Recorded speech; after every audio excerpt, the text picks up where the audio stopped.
Bonjour à tous, bonjour, allez, rentrez, oui. J'ai pas encore pris les présences. Donc, Yoa Lind, présent. Andreas Dackel, présent, parfait. Pat Jablonski, 2 fois. Bon, mais il y aura une retenue. Bonjour tout le monde, vous allez bien? Déjà le 2e épisode de la saison 5 de Dress sur le Tape et on continue sur une lancée des plus phénoménales après Jean Perron, un épisode de ma foi, qui les anecdotes s'enchaînaient, c'était à faire friser les sourcils, comme faire du sidou pendant que tu as des allergies, c'était wow. Eh bien, on garde le pied sur la pédale aujourd'hui avec Monsieur Daniel Brière, qui a l'air du gars le plus sympathique au monde, et je l'ai rencontré, et finalement, il est encore plus gentil que je pensais.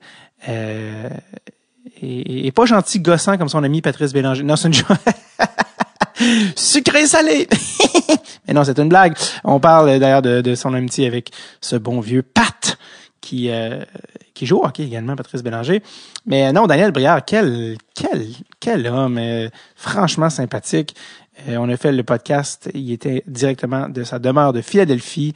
Un gars extrêmement généreux. On a fait, je pense, 1h40 de podcast. Je l'ai rencontré d'ailleurs le 30 octobre 2020.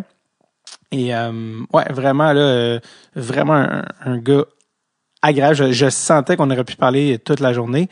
D'ailleurs, je tiens à vous mentionner, il y en a qui vont peut-être me dire avant que vous m'écriviez des messages, intentionnellement, il y a des trucs, moi, avec le podcast, j'essaie d'aller dans les discussions, des anecdotes, des histoires qu'on n'a pas déjà entendues, que ce soit sur d'autres podcasts, dans d'autres entrevues, dans leurs livres. Et c'est pour ça que, par choix, je voulais pas lui faire répéter tout ce qui était sa relation avec Michel Therrien à Montréal, comme quoi ça avait été difficile.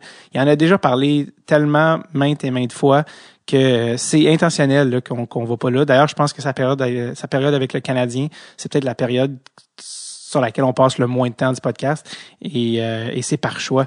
Et je vais avouer que je n'ai pas regretté ma décision parce que les anecdotes d'Ilya Brizgalov de Jagger, tout ça. Oh, ah oui, par ici, bébé. Maman a soif. Donc voilà. Donc, de ça, je le dis pour pas que les gens m'écrivent, hey, c'est weird, vous avez pas tant parlé. Non. Ça a déjà été couvert. D'ailleurs, dans son livre également, écrit par Martin Leclerc, qui pourrait être la suggestion du Pro Shop culturel et qui serait tout à fait dans le propos. Je l'ai pas lu parce que le booking avec Daniel s'est fait assez rapidement dans les jours suivants, donc j'ai pas eu le temps de le lire. Mais Martin est un gars très respecté, très respectable comme journaliste. Donc écrivez-moi savoir qu'est-ce que vous avez pensé du livre je pense que c'est Mr. Playoff, je pense le titre, si je ne m'abuse. Et Dieu sait que je m'abuse parfois. Donc, voilà, je l'ai dit, 30 octobre 2020 est la date à laquelle j'ai rencontré ce bon vieux Dan. Je vous rappelle que c'est votre dernière chance d'avoir à temps sous le sapin hoodie, t-shirt ou tout autre gear Dress sur le Tape. Donc, dépêchez-vous d'aller tout de suite au dressurletape.com. C'est pour amis, chum, blonde.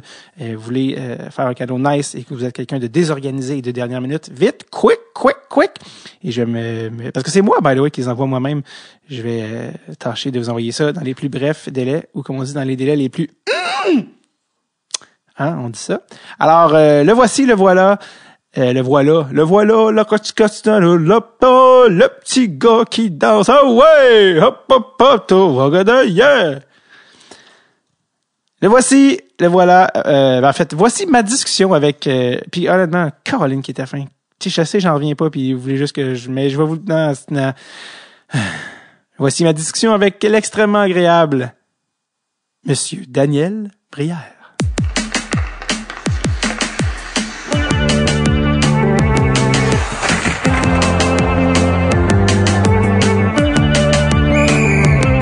Dress sur le Tape avec David Bocage. Dan, honnêtement, je suis extrêmement excité. C'est pas une joke, je fake pas, je suis vraiment excité de te recevoir ce matin. Je sais que t'as mis ton cadran pour moi, pis ça, j'apprécie ça. Non, il y a quelqu'un qui m'a réveillé encore plus de bonheur ce matin. Marc-André Bergeron. Ancien défenseur. Ancien défenseur, fait de Lightning, notamment plusieurs équipes. Il est en charge d'amener une équipe de la ECHL à Trois-Rivières. Oui, c'est vrai. Donc, exactement. Donc, on a discuté un peu là sur différents aspects côté budgétaire avec lui ce matin. Fait que c'était le bonheur un peu pour ça, mais c'était le fun. C'est lui qui t'a réveillé comme c'est lui que ton bon, on avait un meeting ce matin à 8 heures ce matin. J'aimais l'image de toi qui fait allô. C'est Marc-André. Ça sera pas long. C'était planifié. Ben oui, j'ai vu ça. En fait, il est sur notre shortlist, Marc-André, pour on va essayer qu'il vienne d'en parler. C'est pas comme si les équipes de la East Coast, ça courait il y en avait à chaque coin de rue au Québec, hein, il y en a pas tant, je pense qu'il y en a pas au Québec, non, il y en a pas au Québec, une dans le bout de Toronto à Brampton, puis l'autre équipe à Terre-Neuve, à Saint John's. Okay. C'est ça. Fait que pour le Canadien de Montréal, ça pourrait être idéal, vu que la Ligue américaine est à Laval, d'ajouter une équipe de la ECHL à Trois-Rivières. Nous autres, les dernières années, on acceptait toujours en disons 2 et 5 joueurs là, du Canadien Bay de Laval qui nous envoyaient. Donc, pour eux autres, de les avoir à Trois-Rivières, ça sera encore plus facile quand ils ont besoin de joueurs là, à ramener à Laval. Tu y crois-tu? La East Coast à Trois-Rivières, est-ce que selon ce que tu connais de la East Coast, ça peut fonctionner? Écoute, je l'espère du moins, parce que pour nous autres à Portland, c'est pas facile. Des fois, les voyages dans notre division, des fois, il faut aller loin. On a perdu Manchester qui était à 1h30 de Portland l'an dernier.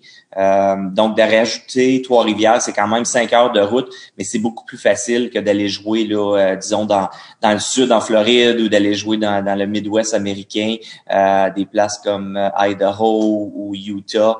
D'ajouter une équipe à Trois-Rivières pour nous autres, ça serait beaucoup plus facile là, dans notre division. Fait que j'espère que ça va fonctionner, puis ça regarde bien là, de ce que Marc-André m'a raconté. Donc, je suis bien excité là, par ça.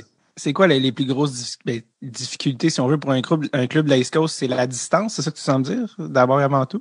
Ben, parce que les moyens, on n'a pas les moyens financiers des équipes de la Ligue nationale, donc les joueurs voyagent pas en vol nolisé, malheureusement. C'est beaucoup d'autobus. Un peu comme dans le junior, dans le fond. Donc, les envoyer en Floride en autobus, c'est pas idéal. Il faut quand même voyager en avion. Donc, d'avoir une équipe plus proche, ça sauve beaucoup d'argent.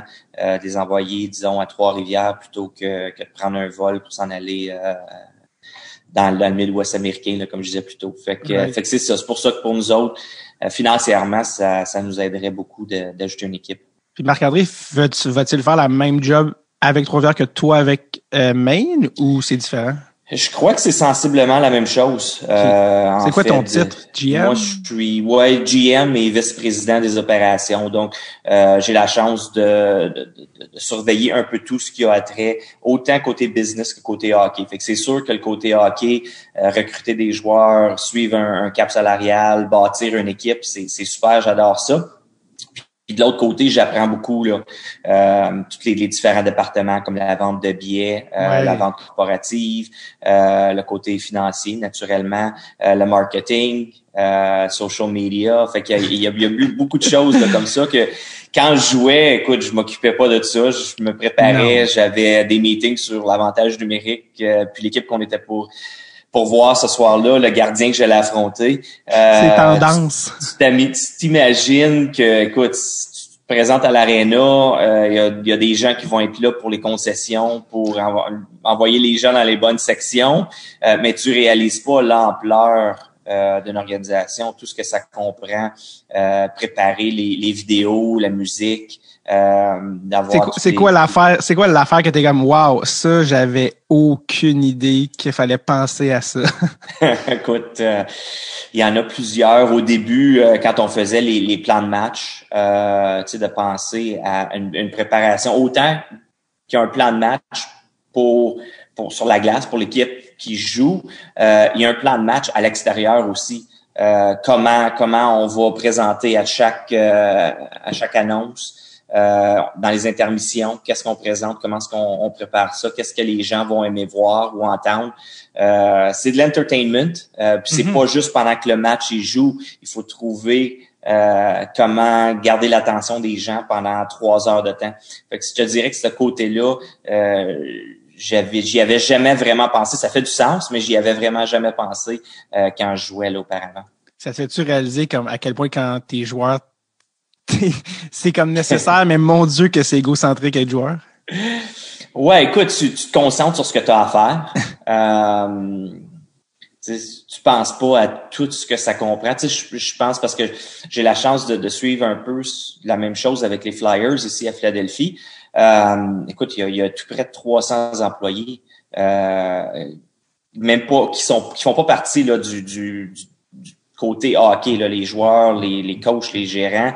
Les autres sont peut-être un autre cinquantaine de personnes, mais à part eux, côté business, il y a tout près de 300 employés là qui préparent chaque match, que ce soit les concessions, les ventes, comme je disais, la préparation, le plan de match, tout créer on appelle ça les vidéos, les musiques pour l'aréna. Ouais. Écoute, c'est incroyable. On réalise pas combien il y a de gens qui s'occupent de tout ça. C'est drôle que tu parles de ça parce que là, j'ai reach out, j'étais pas loin, mais j'étais en train de lire le livre à Brian Burke. Ben oui, ça vient de sortir, ça fait pas longtemps. Ben oui, c'est sorti il y a pas longtemps, puis c'est drôle parce que ça me faisait penser parce que tu parlais de un peu justement ton apprentissage de tout ça, puis Brian Burke parle un peu de tout ça dans le livre, puis il parle de comment ses règles sur comment tirer du monde dans l'aréna avant que tu sois bon. Okay. Il parle, tu sais, que mettons, quand il est arrivé à Vancouver, ça faisait des années qu'il faisait pas les playoffs. Lui, il était assistant GM avec Pat Quinn. Ouais. Il disait genre, là, OK, faut que tu impliques ton monde dans la communauté. Faut que les gens aiment tes joueurs avant qu'ils soient bons. Faut qu'ils aiment l'équipe. Toutes ces règles, tu sais, parce qu'il y a toute cette portion-là marketing. Puis il dit, mes joueurs ont toujours fait 3 fois plus de services communautaires que les équipes suivantes. Comment ils vendaient, tu sais, toute la portion vente de hockey auquel les gens se disent juste on devrait échanger tel gars contre tel gars. Ils pensent pas, mettons, au reste. Mais c'est ça pareil, tu sais, genre, faut que tu vendes des billets. Si tu vends pas de billets, comment tu justifies aux gens que tu as augmenté ton prix des billets, même si tu n'as pas fait les séries? Comment tu fais? Exact. Toutes ces affaires-là, c'est comme, ouais, mais c'est parce que financièrement, ça va pas bien, là. C'est ça. Exactement. Ben là, écoute, tu me fais penser, Yann Laperrière me disait justement qu'il avait lu son livre puis c'était superbe. Fait que je vais aller chercher ça, je vais essayer de lire ça moi aussi parce que c'est exactement ce que je passe au travers là, les 2-3 dernières années avec cette équipe. Puis je pense aussi que tu vas relate parce que probablement Brian Burke a joué pour les Maine Mariners. Oui, c'est vrai, oui, exactement. Puis c'est le plus haut qu'il a joué en fait. Après ça, il s'est dit j'ai pas ce qu'il faut, je vais retourner à Harvard. Mais un peu comme toi, dans le fond, tu commences par tu refais les échelons, finalement, tu retournes dans East Coast comme un joueur, mais tu refais tes échelons côté management, puis il parle justement de comment lui, en fait, il a commencé là, mais justement, je pense que c'est pour tranquillement se diriger vers les opérations plus hockey, puis je pense que tu l'as déjà mentionné, je pense que c'est ça qui t'intéresse aussi à la longue, là. Exactement, c'est ce qui est le but, j'aimerais ça, c'est pas un secret, là, écoute, un jour, je veux monter moi aussi, puis voir ce que ça donne. Puis j'ai la chance de suivre de près avec les Flyers.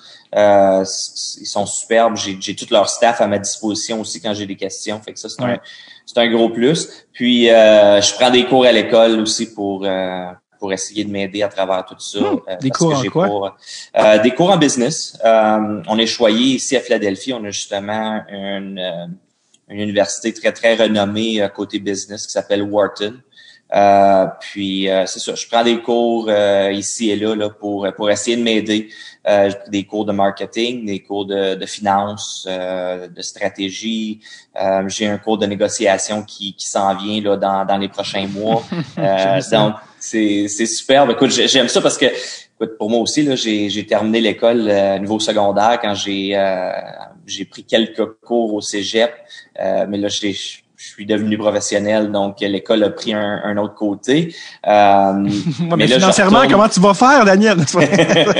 Mais ce qui est drôle, c'est que mes 3 garçons sont à l'université. Fait qu'eux autres, ils trouvent ça très, très drôle que je retourne à l'école avec eux autres en même temps qu'eux autres à faire mes cours d'université. Fait que, ouais, mais ça. Quand t'auras presque 700 points dans la NHL, tu m'en rejaseras. Ouais, c'est ça.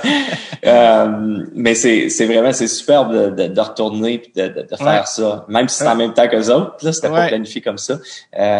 J'aime ça. C'est différent. Tes 3 gars, dis-moi si je me trompe.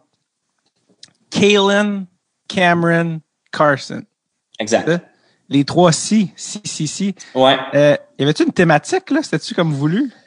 Non, ben, les 2 premiers, non. C'était les noms qu'on aimait. Puis là, après 2 qui commençaient avec un C, qui se terminaient avec un N. On a un branding à respecter. On a aussi bien de continuer. Mais non, au début, c'était pas planifié. Là. Ça s'est présenté comme ça. Je pense que tu as fait un bon choix parce que c'est 3C, mais les 3 enfants de Tim Thomas, c'est 3K, puis ça fait KKK. Ça passe moins. Ouais, ça regarde mal. Surtout de ce temps-ci. Hein. Ouais, c'est ça. Je te dirais dans pas mal tout le temps.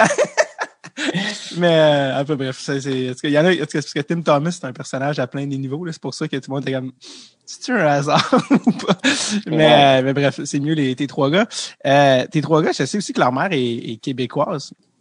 Franco-ontarienne. Ah, franco-ontarienne, excuse, OK, parce que j'avais vu justement le nom Sylvie. Ouais. J'étais comme ça vient pas de Phoenix. Non, exactement. Puis ça, je me demandais, je sais qu'ils ont quand même, sont américains, là, tes enfants, finalement, ils ont été nés. Ben, 2 des 3, le plus vieux, le plus jeune, sont nés à Ottawa. Oh, ouais, Quand on était à la maison pendant l'été. Moi, je viens de Gatineau, Ottawa, c'est juste au bord de la rivière. Sylvie et sa famille viennent de Kapuskasing, dans le nord de l'Ontario, mais ils ont grandi. OK. Fait qu'ils ont grandi à Ottawa. Donc, c'est ça. C'est une franco-ontarienne. Puis, 2 des garçons sont nés à Ottawa. Celui du milieu, Carson, est né à Phoenix, en Arizona. Mais les 3 ont leur double citoyenneté. Donc, est-ce qu'ils parlent un peu français, vu que oui, ils comprennent très bien le français. Moi, très, très souvent, très régulièrement, je leur parle en français. Souvent, ils vont me répondre en anglais parce que c'est plus facile. Ils sont gênés un petit peu parce qu'ils ont un accent, naturellement. Mais tu sais, quand ils ont grandi, tout était en anglais, fait que c'était plus facile. La télévision, les amis, l'école, tout se passait en anglais. Il y avait seulement moi et leur mère là, qui leur parlaient en français. Donc, ils sont un petit peu inconfortables, mais ils comprennent très bien. Quand on retournait l'été là en Outaouais, ils pouvaient se débrouiller avec leurs amis en français. Oui, Kapuskasing, j'ai déjà fait un show à Kapuskasing. Moi, je suis humoriste là, ça, c'est juste un sideline. le podcast, puis j'ai déjà été faire un show à Kapuskasing. Puis il y a une humoriste franco-ontarienne qui s'appelle Catherine Levac, qui est quand même assez connue au Québec. Puis je faisais sa première partie. Puis on était dans un café à Kapuskasing. Puis on était vraiment loin, là, on était dans le nord de l'Ontario. Puis il y a juste 2 madames à côté qui se sont assises. Puis ils sont comme, tu vas-tu au show, toi, à soir? Puis la madame a dit, ouais. Elle dit, c'est qui ça, Catherine Levac? Puis on est la table à côté, là, elle est assise à comme moins d'1 mètre, puis elle est comme, ben anyway, ça va faire une sortie, ça va être le fun. Puis on était à comme 3 centimètres. Puis Catherine, c'est le genre de fille qu'au Québec, elle fait pas 1 mètre sur la rue que les gens l'arrêtent, tu sais. Fait que je trouvais ça malade. J'étais comme, j'étais comme ça. C'est loin. Je suis allé à quelques reprises, moi aussi. C'est loin. Mais les gens sont formidables. J'ai adoré les visites là-bas. Ouais. J'ai adoré tout ça, Hearst. On a fait tout l'Est et le Nord ontarien. Puis c'est le genre d'affaires que tu fais comme personne a la chance de venir jouer ici. Tu sais, nous, c'est parce que Catherine est franco-ontarienne qu'on a eu la chance d'aller voir les communautés, mais j'étais comme, je reviendrai, tu sais, les chances sont que je reviendrai jamais ici jouer, tu sais, puis ça se trouve, fait que tant mieux, tu sais, je suis content. Ouais, puis je suis retourné il y a quelques années, je suis retourné à Hearst, justement, parce que Claude Giroux vient de là. Donc, je suis monté là-bas, il y avait un tournoi de golf à son honneur. Je suis allé passer quelques jours. En avion, en auto? Cette fois-ci, je suis allé en avion, mais auparavant, quand j'allais à Kapuskasing, je l'ai fait à quelques reprises en auto. Ouais, c'est ça.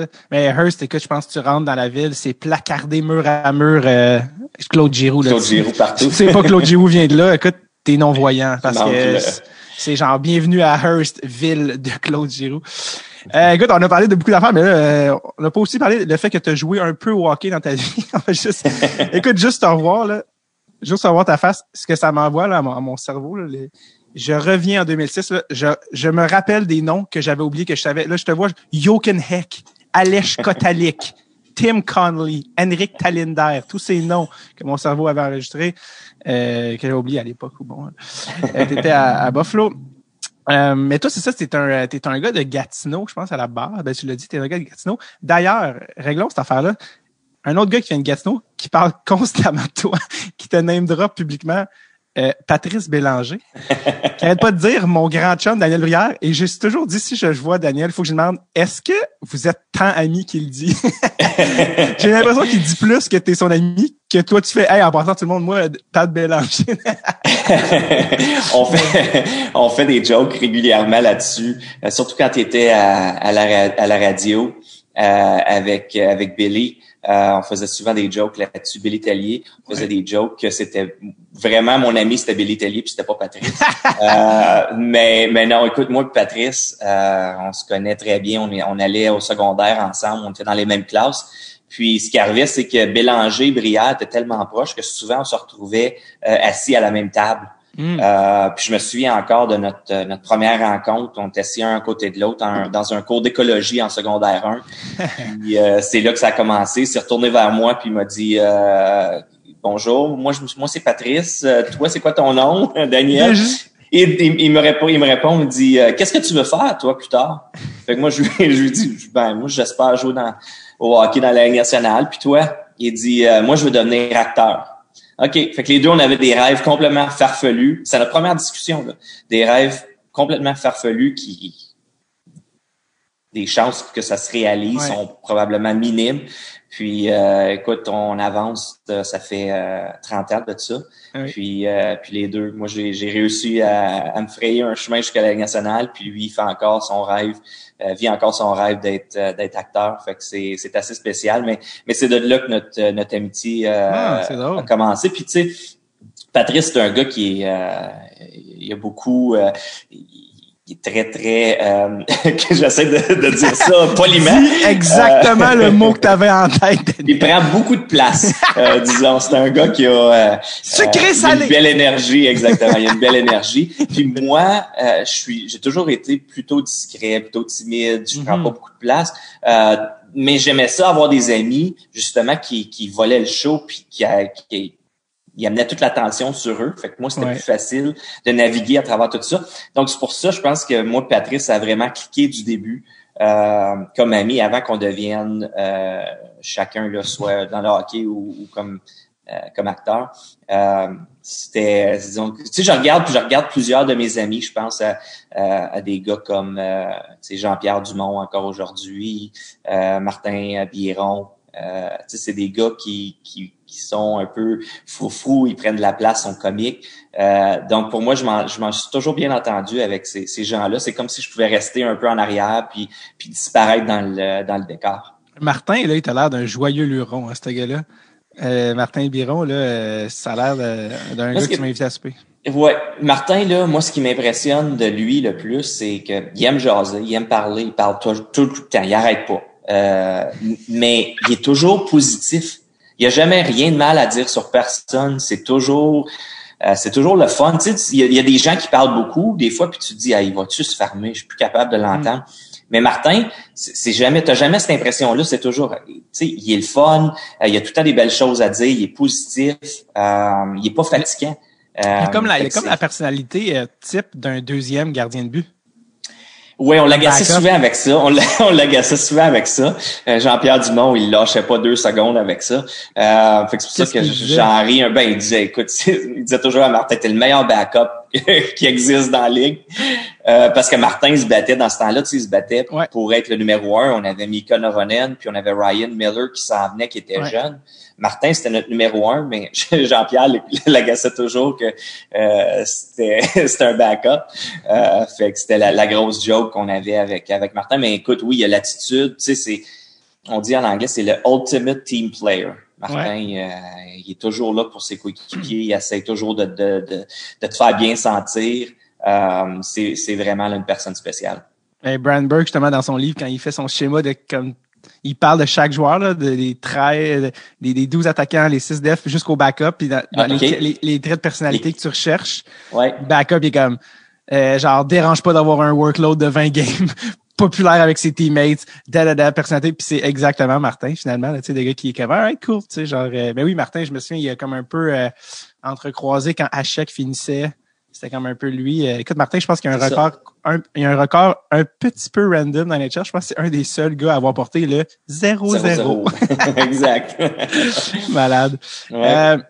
On parlait de tes gars tantôt, justement, puis j'étais comme, j'étais voir tes gars, ils jouaient un petit peu universitaire, tout ça. Je regardais l'âge de tes gars, puis je regardais ton âge, puis j'étais comme, attends.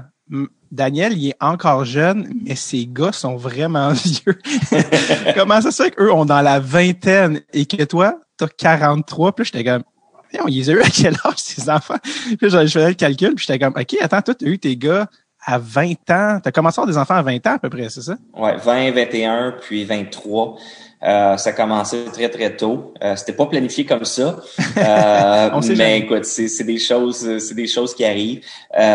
On était chanceux parce que déjà, je jouais professionnel. Tu sais, à l'âge de 19 ans, j'ai commencé à jouer professionnel. Donc, j'étais chanceux de ce côté-là. Là. On pouvait s'en sortir, disons. Ouais, c'était pas facile au début parce qu'on était loin. On était loin de nos familles. D'avoir de l'aide, c'est pas facile. Quand tu as 20 ans, puis moi et Sylvie, les deux, on avait le même âge. On a 10 jours de différence entre les deux, donc on avait le même âge. De se retrouver là avec un bébé à 20 ans, c'était pas facile. Mais ses parents et mes parents nous ont beaucoup aidés, même de loin. Souvent, ils venaient nous visiter là, pour nous aider. Quand on a eu le deuxième, là, ça commençait à être encore assez spécial, plus difficile. Avec le troisième, là, on avait les 3 gars aux couches au début. C'était un peu l'enfer là, pendant les... Papa, il essaye de faire la NHL, là, lâchez-moi! Fait que j'avais 2 vies assez intenses, là, essayer de me battre, parce que là, je me promenais entre les mineurs aussi, puis l'Alliance nationale. Oui, c'est ça. J'avais pas... Moi, avant ma 4e année professionnelle, là, je me balançais entre les 2 équipes.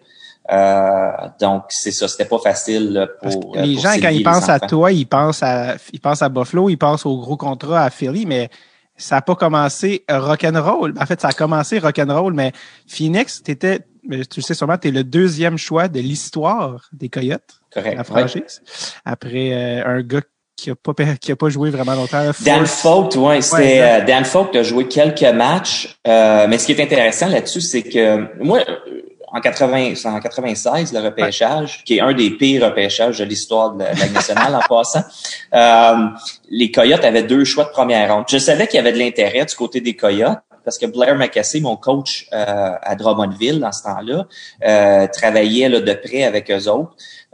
Donc, je savais qu'il y avait de l'intérêt, mais moi, j'étais comme supposé sortir au début de entre le début de la 2e puis le milieu de la 2e ronde. Donc, entre, disons, 30 et 35. Mais les Coyotes avaient leur 2e choix au 24e échelon. J'y espérais. Je me disais qu'il y avait peut-être une chance. Puis ce qui est arrivé, c'est qu'eux autres, avec le 11e choix, ils ont repêché ce gars-là, Dan Fogt, qui mesurait 6 pieds 6. Il pesait au-dessus de 230 livres déjà. Fait qu'il y a eux autres qui ont repêché le gars le plus gros de la première ronde, mais ils ont aussi repêché le gars le plus petit de la première ronde. Fait que, c'est comme s'ils s'étaient dit, OK, on a le plus gros, fait que là, on peut prendre une chance sur un petit. Puis ils m'ont repêché. Mais souvent, quand je rencontre des gens, surtout ici à Philadelphie, les gens se rappellent, ah oui, t'as joué à Buffalo, puis t'as joué à Philadelphie.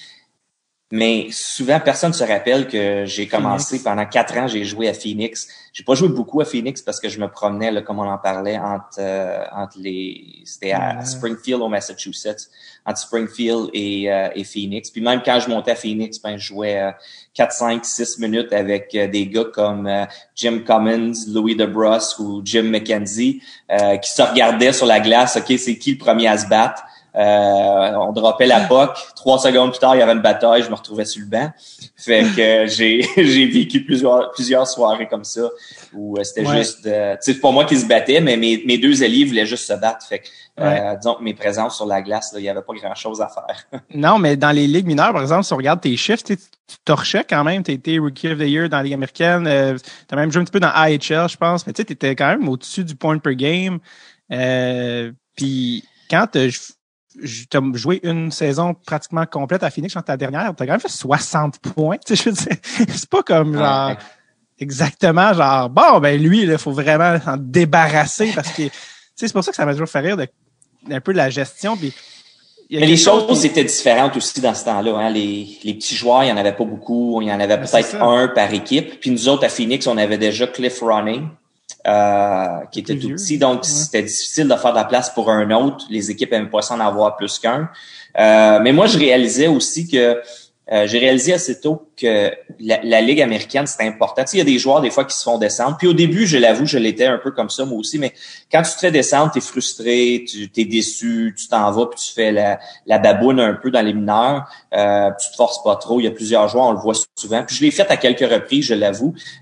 Mais j'ai réalisé assez rapidement que pour moi, pour me trouver une chance, pour avoir la chance de jouer dans la Ligue nationale, je devais prouver quand j'allais dans les mineurs que j'étais trop fort pour ça. C'était mon but. Je voulais leur montrer que, écoute, j'ai pas ma place ici dans la Ligue américaine. Là. Je peux brûler cette ligue-là.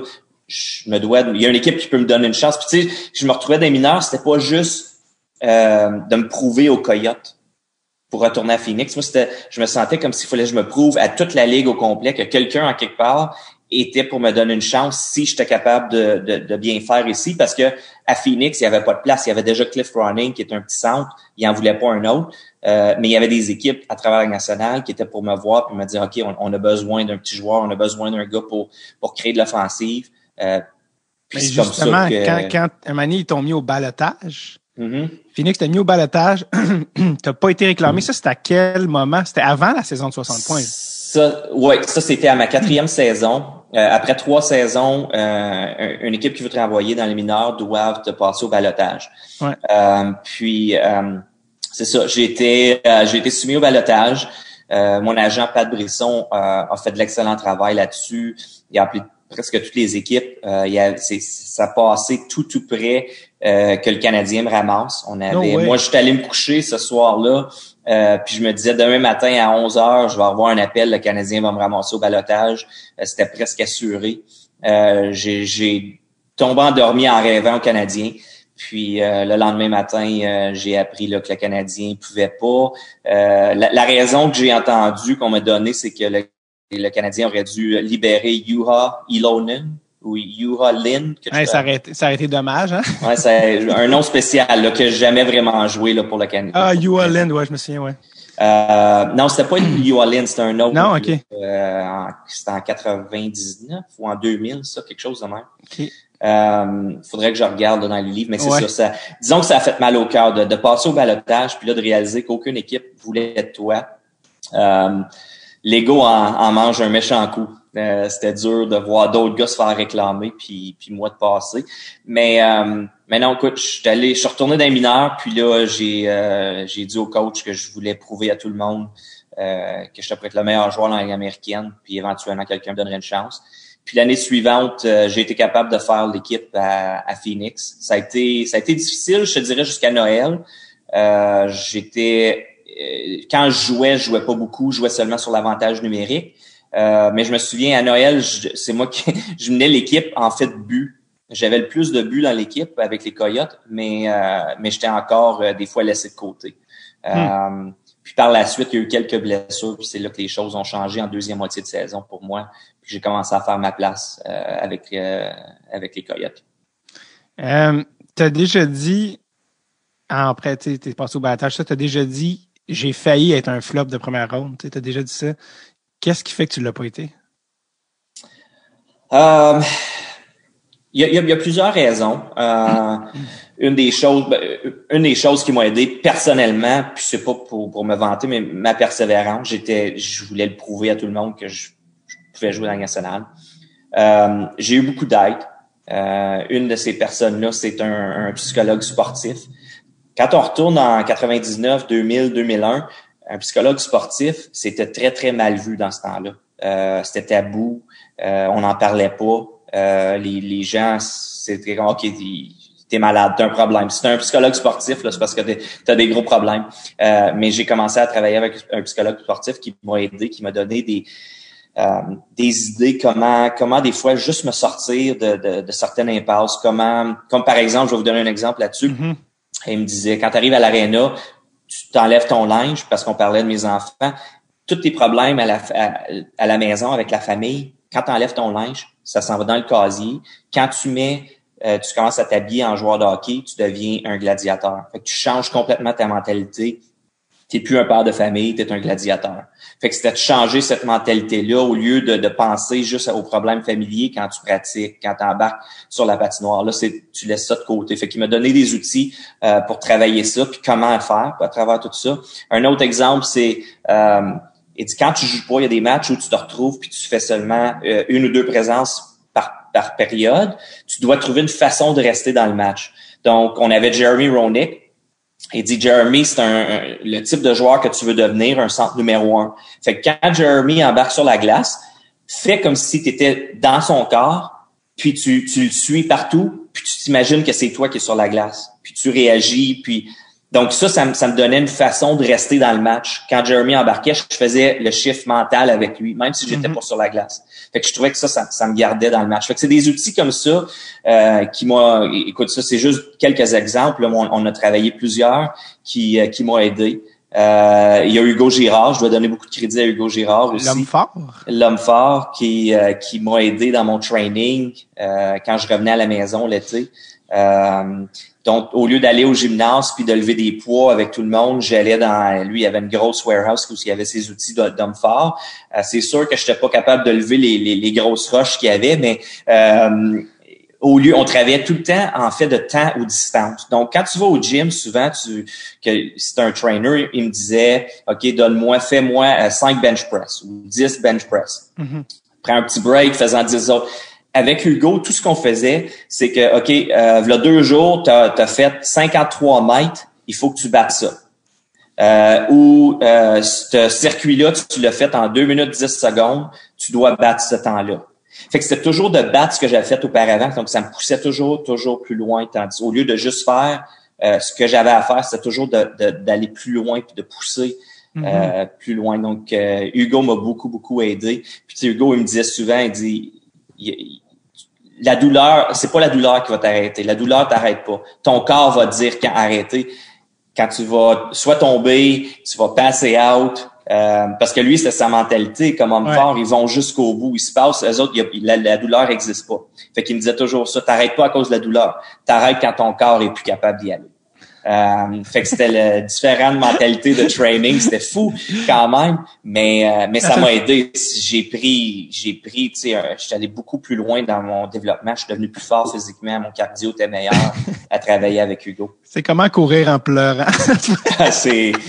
Écoute, je partais du gymnase puis j'allais me recoucher tous les jours. Y a-tu des moments où t'as fait je pense que mon corps vient d'arrêter là? Ouais, c'est arrivé à quelques reprises. C'est arrivé à quelques reprises où tu te retrouves dans les buissons en train de vomir. Ça, c'était presque à chaque entraînement. On se poussait parce que lui aussi il poussait très fort, on se poussait à la limite là à chaque fois. J'avoue que il y a plusieurs matins où je me présentais au gymnase puis j'en craignais puis j'avais peur puis je me disais écoute, ça me tente pas d'aller là aujourd'hui. Mais écoute, son entrain puis il était tellement positif. Puis quand t'as un homme comme Hugo Girard te crie après là, tu y vas, t'arrêtes pas. C'est qu'est-ce qui marche? La peur. Bon. Exactement. Tu as parlé de psychologue sportif. Est-ce que c'est quelque chose que tu gardais secret du reste des joueurs puis de l'organisation? Oui. Écoute, il y a peut-être 1 ou 2 personnes qui savaient ce qui se passait, mais oui, non, j'en parlais pas à personne. C'était assez secret, mon affaire. Les autres joueurs savaient pas, les entraîneurs savaient pas. Je pense qu'il y avait le gérant général puis le propriétaire qui le savaient parce que c'est eux autres qui m'avaient présenté l'idée. OK. Donc c'est qui le GM? Le GM était à ce moment-là, c'était-tu Bobby Smith ou c'est après? Je pense que c'était encore Bobby Smith. Puis c'était l'ami du propriétaire dans ce temps-là, Monsieur Burke. Je me souviens pas de son premier nom, là, qui appartenait les Coyotes. C'est lui qui a amené les Coyotes de Winnipeg à Phoenix. Right. Donc lui, il avait un psychologue sportif qui travaillait avec les Mariners de Seattle au baseball. Donc A-Rod était Ken Griffey Jr., c'était ses clients. OK, cool. Donc ouais, c'est ça. J'ai travaillé avec lui. Vraiment une personne spéciale qui était beaucoup super. Aidé. Je vais te demander, tu as quand même nommé Jerry Roenick, puis qui est un JR qui est une grosse personnalité. C'est un gars qui, tu parles de gens qui prennent de la place, là, et Patrice Bélanger peut aller se rhabiller à côté de Jeremy Roenick. Je veux dire, il rentre avec des chapeaux de cowboy, des lunettes. Parle-moi un petit peu de Jeremy Roenick. Je veux dire, ce gars-là, c'est sûr que ça vient avec des histoires. C'est un gars qui défonce la porte, pas capable de rentrer d'une pièce sans faire du bruit. Parle-moi un peu de ce gars-là. Là. Écoute, c'est un caractère, c'est un phénomène. En plus d'être un excellent joueur de hockey, comme tu dis, c'est un gars qui prenait beaucoup de place. Tu des histoires qui te viennent en tête? Ben, j'essaie, oui, je pense. Il y a des choses que je peux compter, il y a des choses que je peux pas compter. Mais tu sais, je pense à Jeremy. Tu sais, des choses spéciales, je me souviens, quand on embarquait pour les échauffements, Jeremy était à moitié habillé seulement. Il y avait ses underwear, son jackstrap, puis ses bas et ses patins. Puis quand on embarquait pour l'échauffement, lui, il dansait. Là. Il y avait une bulle, tu sais, quand les discothèques, là, les grosses bulles qui tournent, là, il y avait ça dans la chambre. Puis là, il dansait parce que la musique t'a craqué. Tu sais, avant les matchs, avant les échauffements, il y a souvent de la musique au max. Fait que lui, il dansait dans le milieu de la chambre. Puis les gars, on embarquait sur la glace. Puis là, il continuait à danser. Puis je me souviens, j'en revenais pas encore à chaque fois, chaque échauffement pour chaque match. Mettons que ça faisait 7-8 minutes qu'on était sur la glace en train on avait là, une séquence à faire. Quand on commençait à faire les line rush, fait que les lignes, on faisait un petit breakout, puis on revenait 3 contre 2 sur les défenseurs. Lui, il se présentait sur la glace. Puis là, il arrivait, puis il faisait 5-6 minutes d'échauffement, puis il retournait dans le champ. Je me souviens, j'en revenais pas encore, tu sais que c'est un phénomène. Un énergumène. Ouais, c'est ça. Mais c'est une personne qui veut aider les autres, par exemple. Quand je me suis retrouvé à Phoenix, puis là, ça faisait 2-3 semaines que j'étais là, il était venu me voir, puis il me dit, écoute, à ma maison, j'ai une petite maison d'invités dans le fond de la cour, est à toi. Je te laisse mon auto, je te laisse la maison. Fait que j'ai resté là pendant 2 mois et demi avec eux autres, avec les Roenick. Je restais dans le fond de la cour. Ils m'avaient prêté une de ses voitures. Puis écoute, c'était un rêve, là. Dans le fond de la cour, il y avait une grosse piscine. Oui. Il y avait un petit verre de pratique pour jouer au golf avec une sand trap. J'avais, c'est ça, ma propre petite maison avec une chambre à coucher et un garage. Écoute, c'était assez spécial, là. T'étais comme un de ses enfants, dans le fond? Là? J'étais un de ses enfants, c'est ça. Je dis souvent, tu sais, Jeremy m'a traité un peu comme son petit frère, quand je me suis retrouvé là avec les Coyotes. Il y avait aussi, c'était à l'époque aussi avec Keith Ketchuk. Avec Keith Ketchuk. T'as peut-être vu grandir les Matthew puis les Brady, si ça se trouve. Oui, ben parce qu'il y avait la même âge que mes garçons. Ah oui, c'est ça. Fait que c'est ça. Puis eux autres aussi, les Ketchuk ont été superbes avec moi. C'est sûr qu'ils se souviennent pas de moi, là, le Brady et Matthew, mais moi je les ai vus là quand il y avait 1 an, 2 ans, 3 ans. J'ai été voir les Coyotes chant à cette époque-là, puis il y a une affaire que je savais pas. Te souviens-tu qui était ton assistant coach à Phoenix? Rick Bowness. Pas lui, un autre. Benoît Allaire. J'ai vu, peut-être que tu étais plus up and John Tortorella. Oui! Ouais. Torts, je savais pas qu'il était, probablement qu'il avait déjà été assistant. Ouais, donc mes premières années, oui, Jim Schoenfeld et Jim Tortorella étaient l'assistant. Schoenfeld, écoute, c'est un très bon entraîneur lui aussi. C'est un gars qui parlait très très bien dans la chambre. Puis Torts, c'était comme le petit on l'appelait le petit Italien frustré parce que il restait dans le coin de la chambre puis il disait pas un mot. Mais quand Jim Schoenfeld avait fini ses speeches, puis il y avait quelque chose à dire puis il était pas content, il revenait dans la chambre puis là il venait nous disons se défouler brasser. Un peu. Ouais, parce que tu pouvais voir déjà là qu'il y avait un edge là sur lui. Parce que souvent, l'assistant coach, il y a un rôle un petit peu plus chaleureux, d'être plus proche des joueurs. T'es comme, ouais, mais c'est parce que Tord, c'est pas ça son pain et son beurre, là. Non, c'était pas ça non plus, là, dans ce temps-là. On pouvait voir qu'il y avait du feu dans lui. À ce temps-là, je peux pas dire que je le voyais un jour comme entraîneur. Mais je pouvais voir qu'il y avait un feu en lui, là, qu'il y avait pas beaucoup de personnes avaient. Parlant de personnages, t'as aussi joué avec Pépé. Claude Lemieux. Écoute, lui aussi, c'est tout un personnage, là. Écoute, on pourrait tu sais, à Phoenix, là, c'est ça quand je raconte aux gens, j'ai joué à Phoenix, j'ai joué avec Claude Lemieux, j'ai joué avec Jeremy Roenick, j'ai joué avec Sean Burke, Keith Kachuk, Teppo Numinen. Tu sais, quand on parle de phénomènes, de personnes spéciales, Mike Gardner, les gens me regardent, ils étaient tous dans la même équipe, ces joueurs-là. C'est incroyable que ces joueurs-là aient pu survivre ensemble. C'est comme si tous les joueurs spéciaux que les autres équipes avaient peur de toucher se retrouvaient tous à Phoenix. Puis, c'est une belle place à jouer à Phoenix. Fait que les gars aimaient ça, c'est sûr. Puis surtout les golfeurs. Tu sais, Greg Adams, Rick Tocchet était là aussi.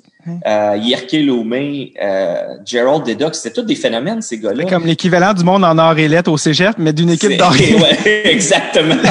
Le truc pour pas savoir qu'il existe, tu les envoies dans le désert. Ensemble, exactement. C'était assez spécial. Il y a plusieurs anecdotes que je peux pas compter qui se sont passées. Des chicanes dans les entraques. C'était assez rock and roll notre affaire.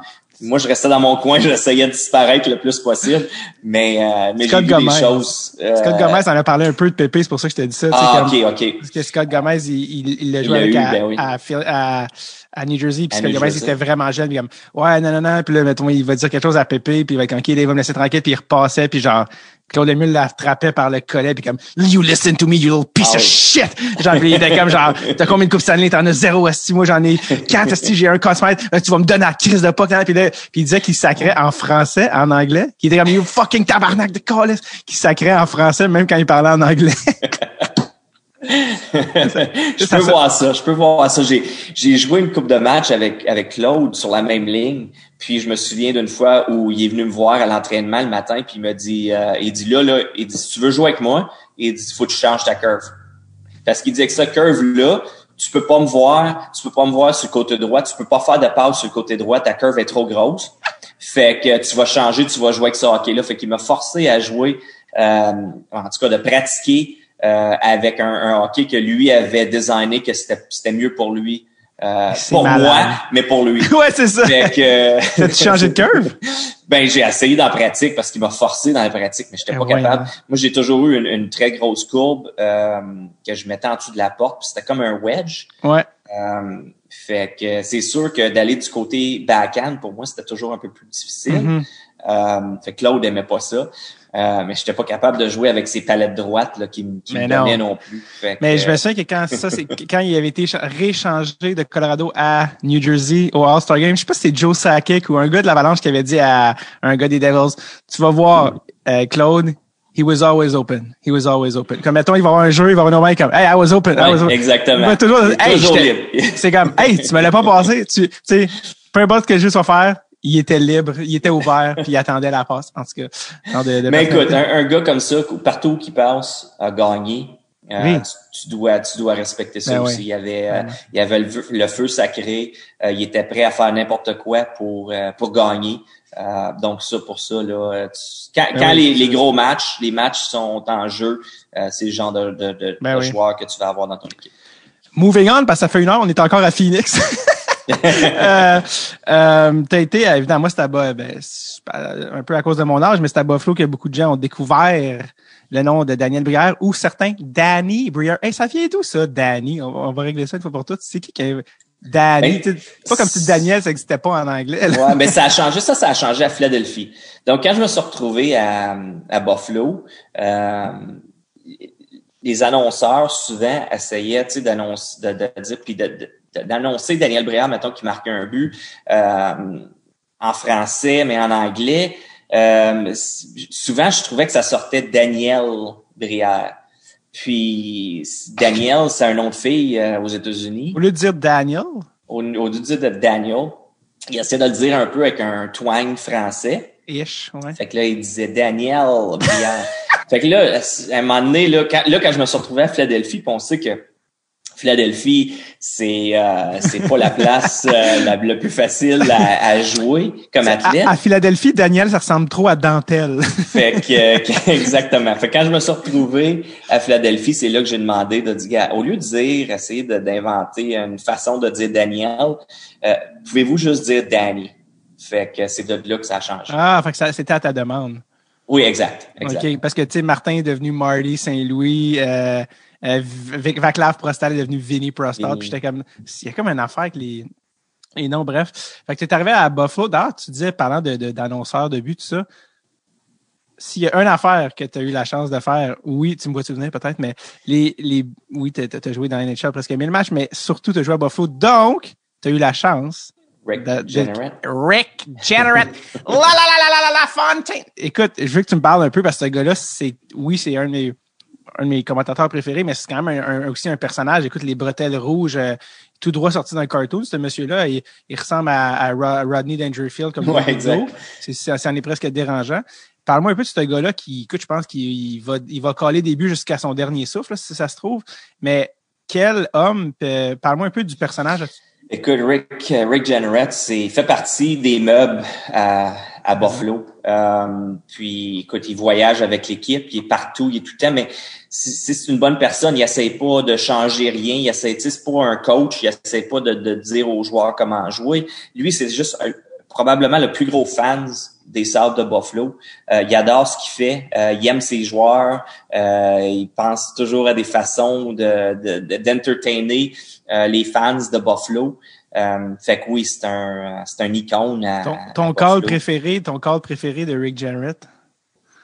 Ben, je te dirais, pour moi, c'est le Mayday.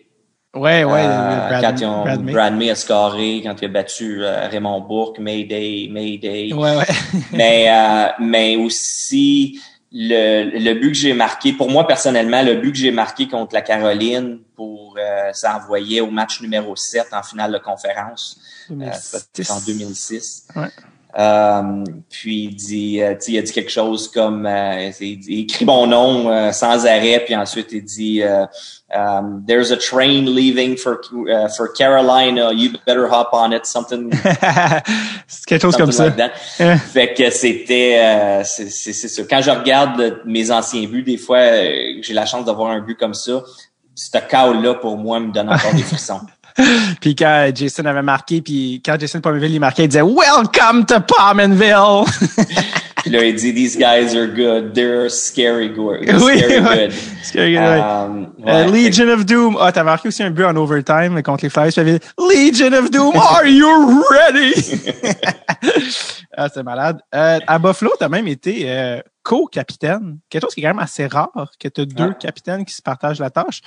Un, comment vous en venez là? Qui décide de ça? Puis deux, qu'est-ce que ça change d'être deux capitaines au lieu d'un dans votre...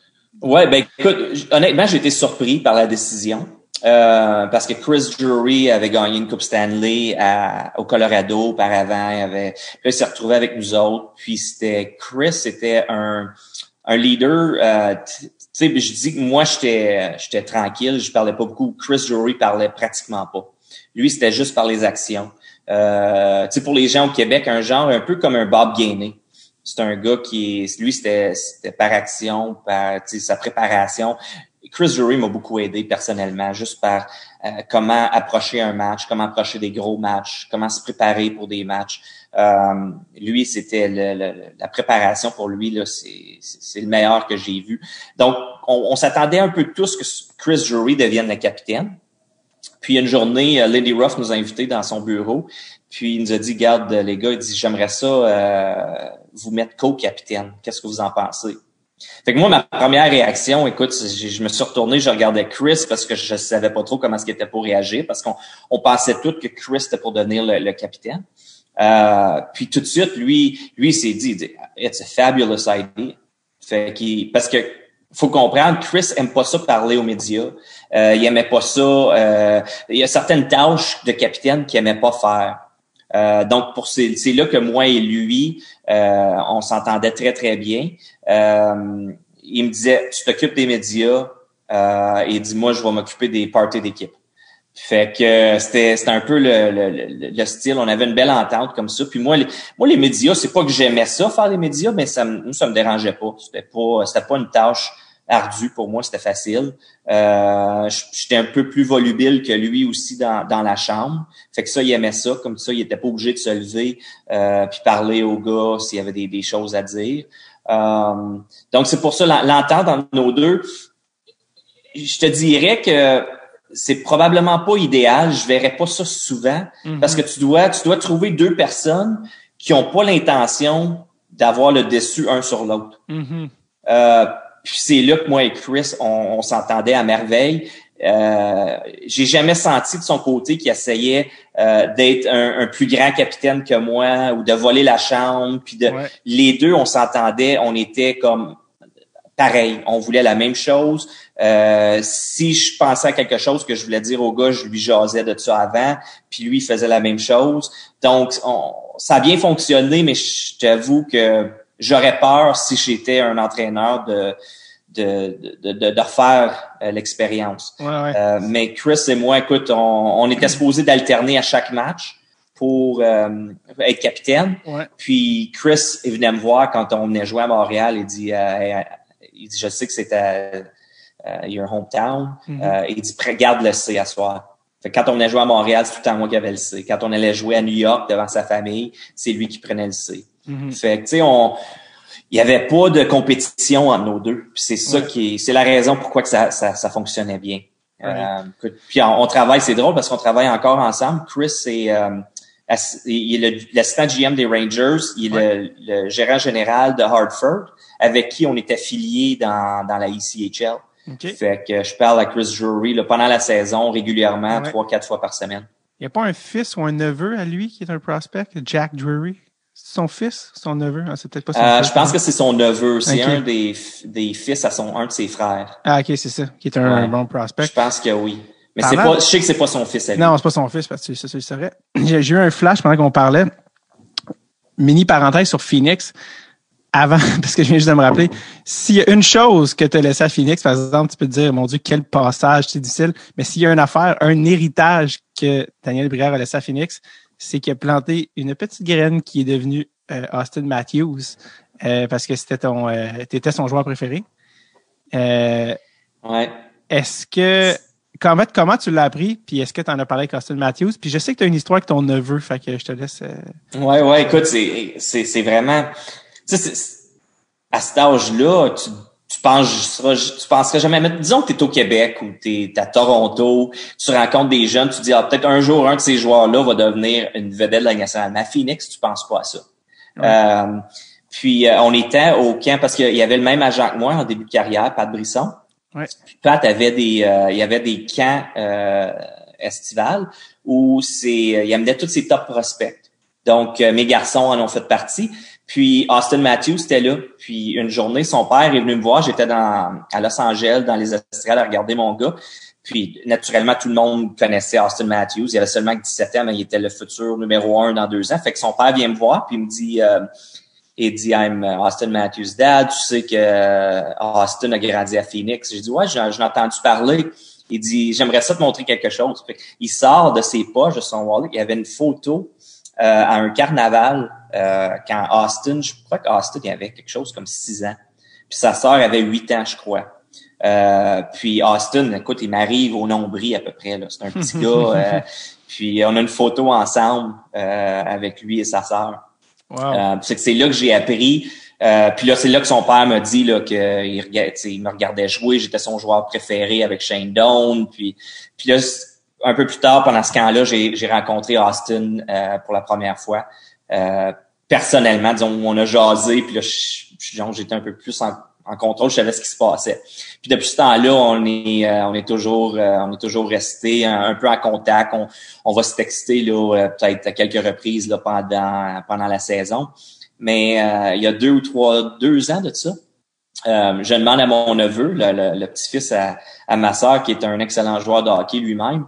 Il avait l'âge de 8 ans.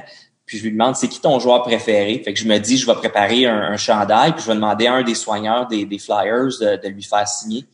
Fait que je m'attendais jamais à cette réponse-là, mais c'est ça, il me dit Austin Matthews. Ben voyons donc. T'es sûr que c'est pas Scott Hartnell ou quelque chose? Fait que là, j'ai écrit à Austin, puis j'ai lui expliqué la situation. Puis il dit ben oui, certain. Il dit je vais signer un chandail, puis je te donne ça quand on vient jouer à Philadelphie. Puis quand je l'ai donné à Noël, quand j'ai donné le chandail à Zach, mon neveu, un peu plus tard, on a fait un FaceTime avec Austin. Fait que, wow. Donc il était petites étoiles là, pour lui. On n'a pas tous les mêmes mononcles, hein. Il y en a que c'est des messieurs qui se saoulent, qui font des commentaires racistes, puis il y en a d'autres qui te font faire des FaceTime avec Austin Matthews. D'ailleurs, tu avais vécu une histoire un petit peu tu sais, dans la catégorie là, pas de le retour du ballon, mais tu avais vécu une histoire un peu similaire avec La Fontaine, qui était un de tes joueurs préférés.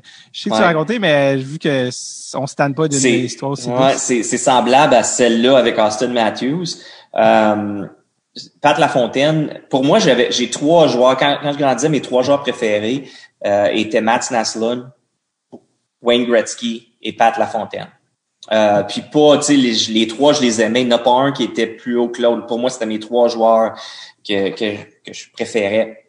Quand je jouais à Buffalo, justement, une soirée, Pat Lafontaine, les Sabres ont retiré le chandail de Pat Lafontaine. Puis Chris Drury, notamment, est venu me voir avant le match. Il dit Pat Lafontaine, c'est ton joueur préféré? Je dis ouais, c'est un de mes joueurs préférés. Il dit ben gars, il dit faut que tu prennes le C à soir. Fait qu'il m'avait donné le C parce que c'était supposé être Chris. Fait qu'il m'a donné le C pour que je puisse prendre la mise au jeu officielle avant le match avec lui, tout ça. Entre la période d'échauffement puis le début du match, Pat Lafontaine est en arrière. Les soigneurs sont venus me chercher pour m'amener en arrière pour le rencontrer quand ils ont appris que c'était mon joueur préféré. Fait que j'ai rencontré Pat 10 minutes avant le match. Fait qu'on se met à jaser. Fait qu'il me dit, vous venez jouer à Long Island dans 2 semaines. Il dit, voici mon numéro de téléphone. Appelle-moi quand tu vas arriver. J'aimerais ça que tu rencontres quelqu'un de spécial. OK, parfait. Fait que je l'appelle. Finalement, ça fonctionnait pas la soirée avant le match. Il me dit, je peux pas le faire ce soir, mais demain, après le match, je te rencontre dans la chambre une fois que le match est terminé. Fait qu'on avait remporté ce match-là en prolongation. Fait que tout le monde était de bonne humeur. C'était plus facile. Fait que je m'en viens dans la chambre où il y avait les amis. Je vais voir Pat. On commence à discuter. Puis, il y a son fils avec lui, Daniel. Fait qu'il dit, Daniel, why don't you tell Danny who your favorite player is? Puis son gars, à cet âge-là, je pense qu'il avait 11 ans peut-être. Fait que je le vois, il est tout gêné, tout rouge. Puis là, il me regarde et dit, well, you're my favorite player. Puis c'est toi qui es mon joueur préféré. Fait que j'ai eu des frissons quand il m'a dit ça. Fait que là, moi, je le regarde, puis je dis, est-ce que tu sais qui est mon joueur préféré et qui était mon joueur préféré quand je grandissais, quand j'avais ton âge? Fait que le petit gars, il me regarde, il dit, non, pas vraiment. Fait que je pointe à son père, je dis, he was my favorite player. Le look qu'il a donné, c'est comme si je venais d'ouvrir une autre porte pour lui, là. Je pense qu'il réalisait pas comment bon était son père ou comment son père pouvait être un idole. Je me souviens, il avait regardé son père en voulant dire, lui, vraiment? T'étais pas comptable, papa? C'est ça. Fait que pour moi, là, ce look-là, c'est pareil comme s'il venait de découvrir que son père était quelqu'un de spécial, puis c'était tout un joueur de hockey quand il jouait. Fait que c'est assez spécial. Ouais, c'est ça. Fait que dans le fond, je devrais le respecter. C'est ça que tu me dis. Peut-être. Si mon joueur préféré me dit que son joueur préféré, c'est mon père. C'est mon père. Il était peut-être pas si pire. Oui, c'est ça. Malade. Fait que c'était une histoire assez spéciale, ça aussi. Ah, c'est vraiment cool. On revient à l'épisode dans un tout petit instant. Je veux juste vous faire part d'un message. Saviez-vous que vous pouvez avoir les épisodes de Dress sur le Tape 2 semaines avant tout le monde, en plus d'avoir toute la mission Forsberg des épisodes enregistrés en Suède et d'être éligible au tirage à chaque mois, en plus du tirage de Noël de luxe qui s'en vient. Et ça, c'est très facile. Comment? Ben, en étant joueur de l'équipe, c'est-à-dire en étant membre Patreon au patreon.com/DreadSurLeTape. Vous pouvez également poser vos questions à Stéphane Leroux et Charles Pellerin et Chucky Pellerino, nos experts pour le très prisé et annuel épisode spécial des World Juniors qui s'en vient, qui est un épisode qui est toujours agréable, qui est très grisant à faire. Alors voilà, ça se passe sur le Patreon, patreon.com/dreadsultape pour aussi peu que 2 petites piastres, 2 petites piastres par mois. C'est bébé, c'est très bébé. C'est rien. Et oui, c'est rien, mais ça fait une grosse différence pour nous. Merci d'avance. Patreon.com/dreadsultape. Come on, chaussez les patins. Get on the team, baby. De retour à l'épisode avec Danny B. Take it away, Danny. Vous avez des grosses équipes à Buffalo, 2006-2007, 2 finales de l'Est. Je t'ai même vu de manière récemment, vous aviez refait une petite réunion avec Martin Biron puis 2 gars des Sabres, puis c'est un d'eux qui disait, un des vétérans défenseurs là, qui disait que Jay McKee qui disait que il dit 2007, garde, Ottawa était meilleur que nous, c'est correct. Mais 2006, on aurait dû passer. Mais vous avez dit, c'était l'hécatombe. Vous aviez eu tellement de blessés, c'était juste pas fair. C'était fou cette année-là. Moi aussi, c'est l'année. Tu sais, j'ai joué en finale avec les Flyers de Philadelphie. On s'est fait battre en 6 par Chicago. Puis, écoute, on avait une bonne équipe, on était proches, mais Chicago est un petit peu meilleur que nous. En 2006, quand on a perdu là, cette année-là, moi, je suis encore convaincu qu'on avait la meilleure équipe des 4 qui restaient. On n'avait plus de défenseurs. Dans l'organisation, le dernier match qu'on a joué, il nous manquait 5 défenseurs réguliers. On avait tous les défenseurs qui étaient là dans le taxi squad, là, qui étaient avec l'équipe. Ouais. S'il y avait d'autres blessés, là, on n'avait plus de défenseurs. Jason Pominville était le prochain à aller jouer à défense. Parce qu'on n'avait plus de défenseurs là, dans l'organisation. Ça, c'était une possibilité. Là. Ouais, oh exact. Mon Dieu, c'est catastrophique. Fait qu'on avait 5 défenseurs des ligues mineures en finale de conférence pour un match numéro 7. C'est inacceptable. Tu sais, fait que c'était on s'est battu jusqu'à la fin, mais la malchance. C'était contre la Caroline. Ouais, Caroline, oui. Sinon, ça s'est ramassé contre Edmonton. Contre Edmonton en Floride. Puis tu sais, quand on dit souvent, il faut être bon, mais il faut de la chance aussi. Cette année-là, la Caroline avait affronté le Canadien en première ronde. Le Canadien avait remporté les 2 premiers matchs en Caroline. Puis Saku Koivu s'était blessé, avait eu le bâton dans l'œil. De Justin Williams, en effet. De Justin Williams. Puis à partir de là, la Caroline a rapporté les 4 matchs suivants. Ouais, en deuxième ronde, c'était Martin Gerber. Là. Cam Ward est arrivé juste au match 3. Ouais. Puis ensuite, ils ont affronté les Devils en deuxième ronde. Ça a été facile en 5. Ils ont affronté nous autres en finale de conférence. Puis là, à chaque match, on perdait un défenseur. Fait que ça a commencé, on a perdu Teppo Numinen, ensuite on a perdu Tallender, ensuite on a perdu Kalinin. Puis c'était toutes des grosses blessures, tu sais, comme Kalinin s'est cassé le bras, Tallender s'était cassé la jambe. Ensuite, Teppo Numinen s'était déchiré l'aine. Puis je me souviens, avant le match numéro 7, Jay McKee, qui a manqué le match numéro 7, lui, il a eu l'infection dans la jambe. Puis après le match numéro 6, il s'est réveillé le lendemain matin, puis sa jambe avait grossi 4 fois plus grosse qu'elle l'était, avec une infection qui était sortie là, parce qu'il bloquait des lancers. Puis ça avait coupé sa jambe, puis l'infection avait rentré dans sa jambe. Puis qu'on a perdu lui aussi. C'était toutes des grosses blessures. C'était l'enfer. Donc, pour la Caroline, c'était comme tout tombait en place pour eux autres. Puis, si tu te souviens, en finale, Dwayne Rollison était le gardien, je crois. Oui. Il s'est blessé au match numéro 1. Fait que, écoute, un autre game changer. Ouais, il était bon. Il y avait une bonne équipe, la Caroline. Mais tout tombait en place pour eux autres. Dwayne Rollison, il était en feu, là. C'était comme, il aurait peut-être gagné le Conn Smythe, puis que je m'en souviens, ils ont dû jongler avec UC, un Finlandais, Markkanen et Ty Conklin. Ouais. Puis j'étais comme les bâtards de Caroline. Écoute, Fernando Pisani. Ouais.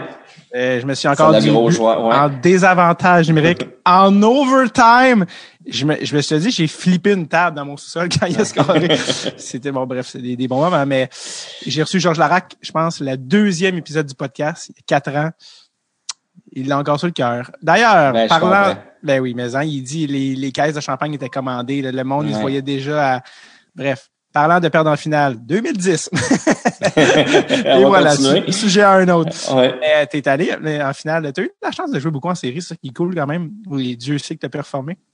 T'es allé avec les Flyers en finale 2010. Ton fameux choix à 2007 entre Montréal puis Philadelphie. Je pense que Philadelphie, tu jugeais un petit peu plus contender. Et ça s'est prouvé quand même assez véridique parce que 3 ans après, tu t'es ramassé en finale de la Coupe. Bon, par ce temps-là, vous avez été chercher Chris Pronger, vous avez cherché d'autres éléments, puis les jeunes étaient arrivés, mais tu te rends en finale de la Coupe. Le fameux but de Kane, que personne savait était où. Ouais. Parle-moi de ce moment-là. Toi, t'étais où? T'étais-tu sur la glace? T'étais au banc? Puis comment Non, tu j'étais au banc. Puis nous autres, écoute, ce match-là, je me souviens, Jeff Carter avait un filet tout grand ouvert avec quelques minutes à jouer en 3e période. Il a raté son tir. Mais je me souviens, entre la 3e période puis l'overtime, dans la chambre, c'est comme si pour nous, là, on avait fait ça en 2e ronde contre Boston. On perdait. Quand on était acculé Pied du mur. au mur, ouais. On trouvait toujours une façon de s'en sortir. Puis là, pour nous autres, c'était un peu la même chose. On se retrouve, match numéro 6.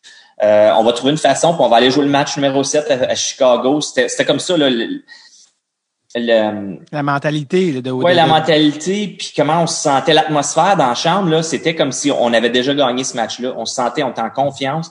Puis c'était une question de temps avant qu'on marque en prolongation. Fait que j'étais assis au banc quand ça s'est produit. Puis là, je vois Kane aller en arrière du but, puis commencer à sauter dans les airs, puis s'en venir en zone neutre, puis lancer ses affaires. Puis au début, j'étais comme, voyons donc, qu'est-ce qu'il fait, lui? Il est donc pas malade. Puis là, tout d'un coup, ça a cliqué. Oh non, il a pas scoré. Non. Puis là, tu sais, là, d'un coup, tu commences à réaliser un peu ce qui se passe. Puis le feeling terrible qui suit, là, c'est l'enfer. Tu travailles tellement fort pour te rendre là, puis tu vas perdre de cette façon-là que personne n'a vu. C'était bizarre. Là, est-ce qu'il y a une partie de toi qui pensait, non, tant que je l'ai pas vu dans le filet, je vais nier que c'est un but, ça doit être une erreur? Je te dirais que tu espères, mais dans le fond, toi, tu le sais. Tu sais, je me disais, tu pries que quelqu'un va trouver quelque chose, comme quoi qu'elle a passé en dessous du poteau ou quelque chose comme ça, mais en dedans, toi, tu sais que dans les chances sont minimes, là, que ce soit ça. Fait que à quel point tu y penses souvent à perdre en finale de la Coupe Stanley, puis cette affaire-là, dans une liste de carrière, puis de... J'y pense souvent parce que ça, c'est le but ultime, puis j'ai jamais eu la chance de mettre la main sur la Coupe Stanley, de la soulever moi-même. Mais je te dirais que je suis probablement plus déçu quand je pense au Sabre de Buffalo. Ah ouais, hein?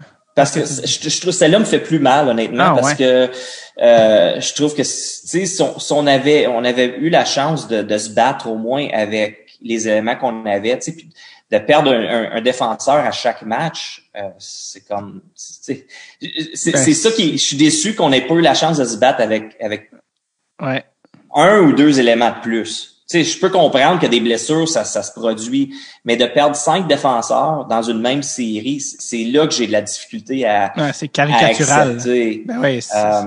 C'est là que ça me fait plus mal au cœur. Écoute, Chicago, cette année-là, il y avait une très bonne équipe. Les matchs qu'ils ont gagnés, ils nous ont vraiment battus.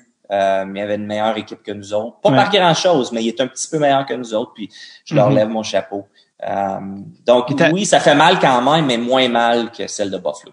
Mais cette année-là, d'ailleurs, Philly, ça a été une année tellement hollywoodienne. Ah ouais, non, ça n'a pas de sens. Je sais pas c'est qui le scénariste, mais deux Oscars, parce que non seulement, oui, là, pour ceux qui viennent d'arriver dans la vie, c'est que la série contre Boston, avant, vous perdiez 0-3. Et ça, les fois dans l'histoire où c'est revenu, là, c'est moins que 5. Là. C'est comme 5 fois. Il y a eu LA à ce contre moment-là, quand nous autres, c'est arrivé, il y avait seulement 2 fois dans le temps que c'était produit. Puis non seulement vous êtes revenu pour aller en Game 7, mais en Game 7, vous perdiez 3-0. Comme une métaphore dans une métaphore. C'est Inception de 0-3. Vous êtes revenu, d'ailleurs, tu avais marqué le début très important dans cette victoire-là. Mais encore, je remonte encore plutôt que ça. La dernière game de la saison, game 82, shootout contre les Rangers. Le gagnant du match s'en va en playoff et l'autre s'en retourne bredouille à la maison. Ouais. Ça, c'est rare là, que l'autre, l'impact aussi direct. Mais je veux que tu me parles parce que c'était en shootout. Tu as été tiré en shootout. Mais la veille, Peter Laviolette avait déjà pensé à ça. Peux-tu me conter cette affaire-là? Oui, certain. On se retrouve au match 82, comme tu as dit. C'est le dernier match de la saison. L'équipe qui gagne, soit en régulation ou en overtime ou en shootout. L'équipe qui gagne de n'importe quelle façon se retrouve en séries éliminatoires. L'équipe qui perd s'en va à la maison. Donc, c'est le plus gros match de la saison. C'est les Rangers. Puis les Rangers, on a une meilleure équipe qu'eux autres, mais eux autres, ils ont un meilleur gardien de but. Puis ils sont meilleurs en overtime, mais surtout en shootout. Leur record en shootout est presque impeccable. Puis nous autres, on est pourris en shootout. Fait que la veille à l'entraînement, on se présente à l'entraînement le matin, Peter Laviolette prend 5 joueurs. Donc, il y avait moi, Claude Giroux, James Van Riemsdyk, Mike Richards, puis Jeff Carter.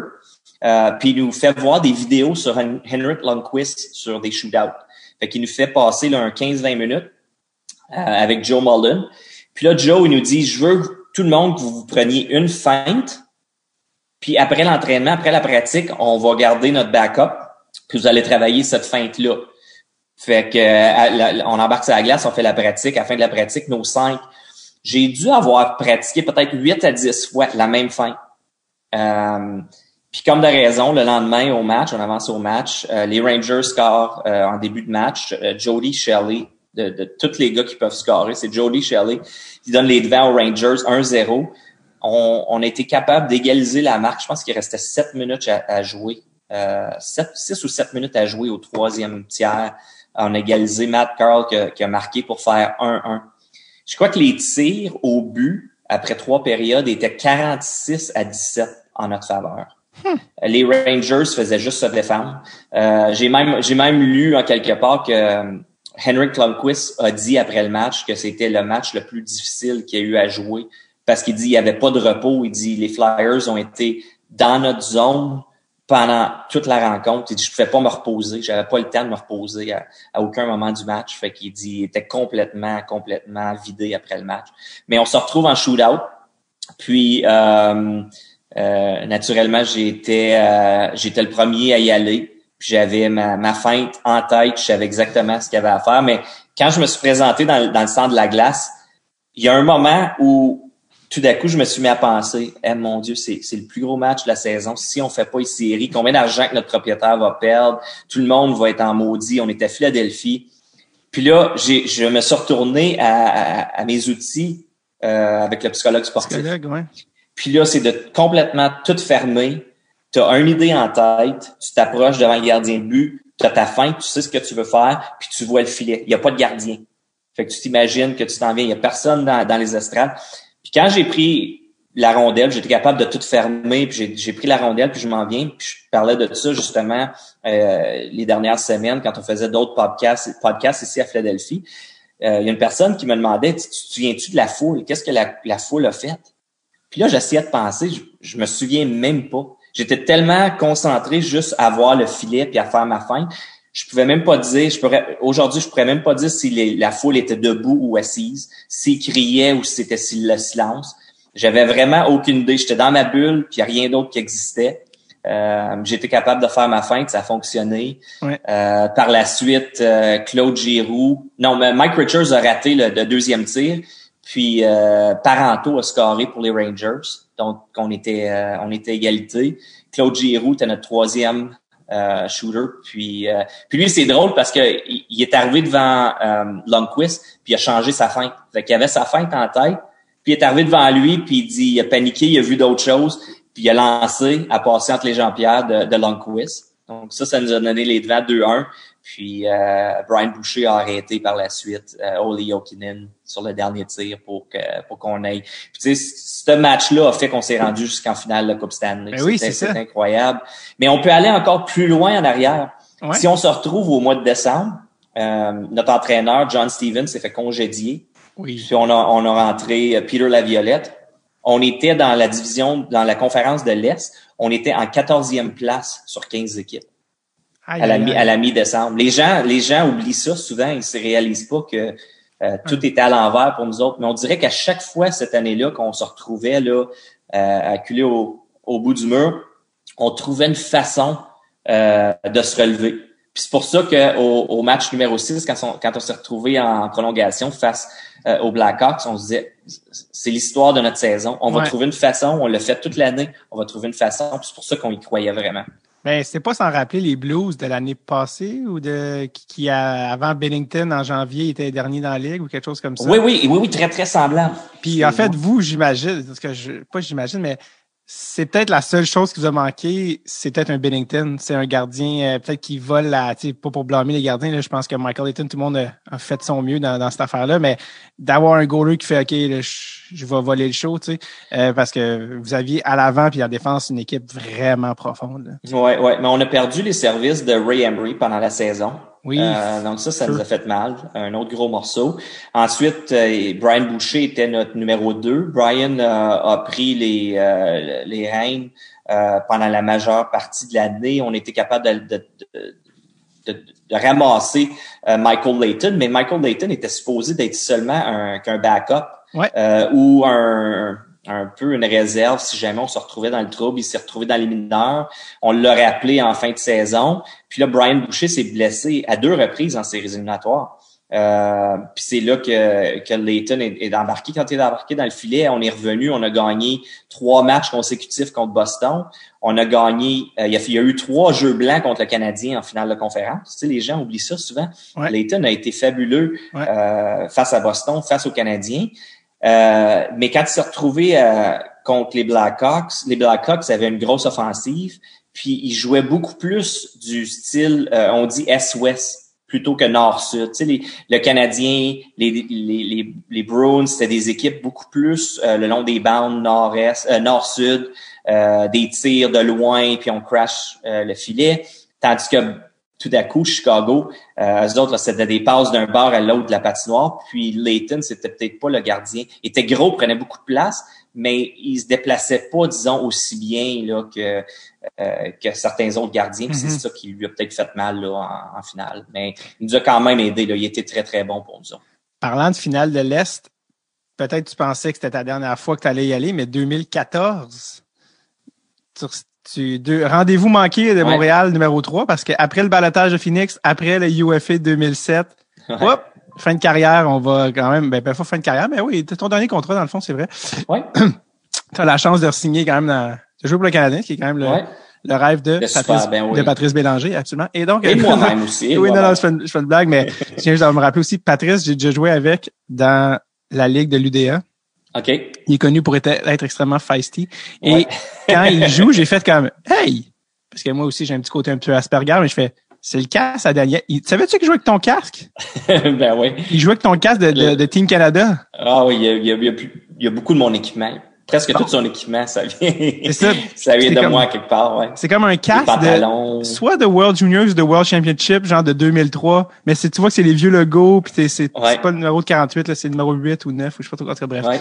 Parenthèse de Patrice Bélanger, numéro 3 fermé. Donc, finale de l'Est 2014, Canadien, avec parlant de gardien de but, peut-être Carey en pleine possession de ses moyens, gardien d'une génération. Et puis, on salue Chris Kreider qui a décidé de changer la trajectoire. Mais tu as déjà dit, si je ne m'abuse, que tu penses que si c'était pas de ça, le Canadien aurait pu aller en finale. Ouais, je suis convaincu qu'on aurait gagné face aux Rangers cette année-là avec Carey Price devant le filet. Donc, tu sais, puis là je m'écoute parler, c'est comme si c'est l'histoire de les blessures, c'était l'histoire c'est l'histoire de la vie. Ouais. C'est ça le hockey, hein, beaucoup de chance. Ben c'est ça, exactement. T'as besoin de chance, puis je l'ai dit plus tôt, t'as besoin d'être bon, mais t'as besoin de chance aussi pour gagner une Coupe Stanley. Puis malheureusement, c'est ça. Carey, puis une autre petite parenthèse, Carey Price pour moi a été le meilleur gardien de but avec lequel j'ai joué, puis auquel j'ai fait face aussi. Puis, tu sais, j'ai joué avec des Habibulin, j'ai joué avec Ryan Miller, J'ai joué avec des bons gardiens de but quand même, Sean Burke. Carey Price, pour moi, a été le meilleur gardien de but pour qui j'ai eu la chance de jouer, même que j'ai affronté, je te dirais. Carey, je pense qu'on sans se tromper, on peut dire que ça s'en va au Hall of Fame, ça? D'après moi, oui.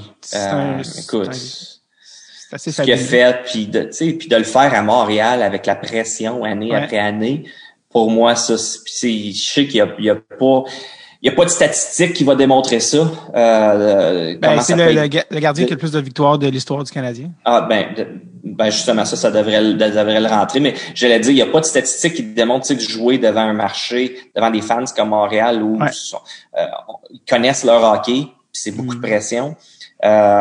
Pour moi, là, Carey Price, c'est le meilleur gardien avec qui j'ai joué puis que j'ai affronté aussi. Parlant de gardien, je veux certainement pas oublier. T'as joué avec beaucoup de monde, t'as dit, t'as joué avec beaucoup de personnages de l'Arizona, ça a beaucoup donné. Mais s'il y a le roi des personnages, tu me vois venir. Ben, certain. The universe is too big, Ilya Bryzgalov. Je pensais que t'allais avec Piqué. Oh, non, Piqué. Je te mets Piqué ça à 2, je te reviens plus tard, comme dirait l'autre. Non, Ilya Bryzgalov. Ouais.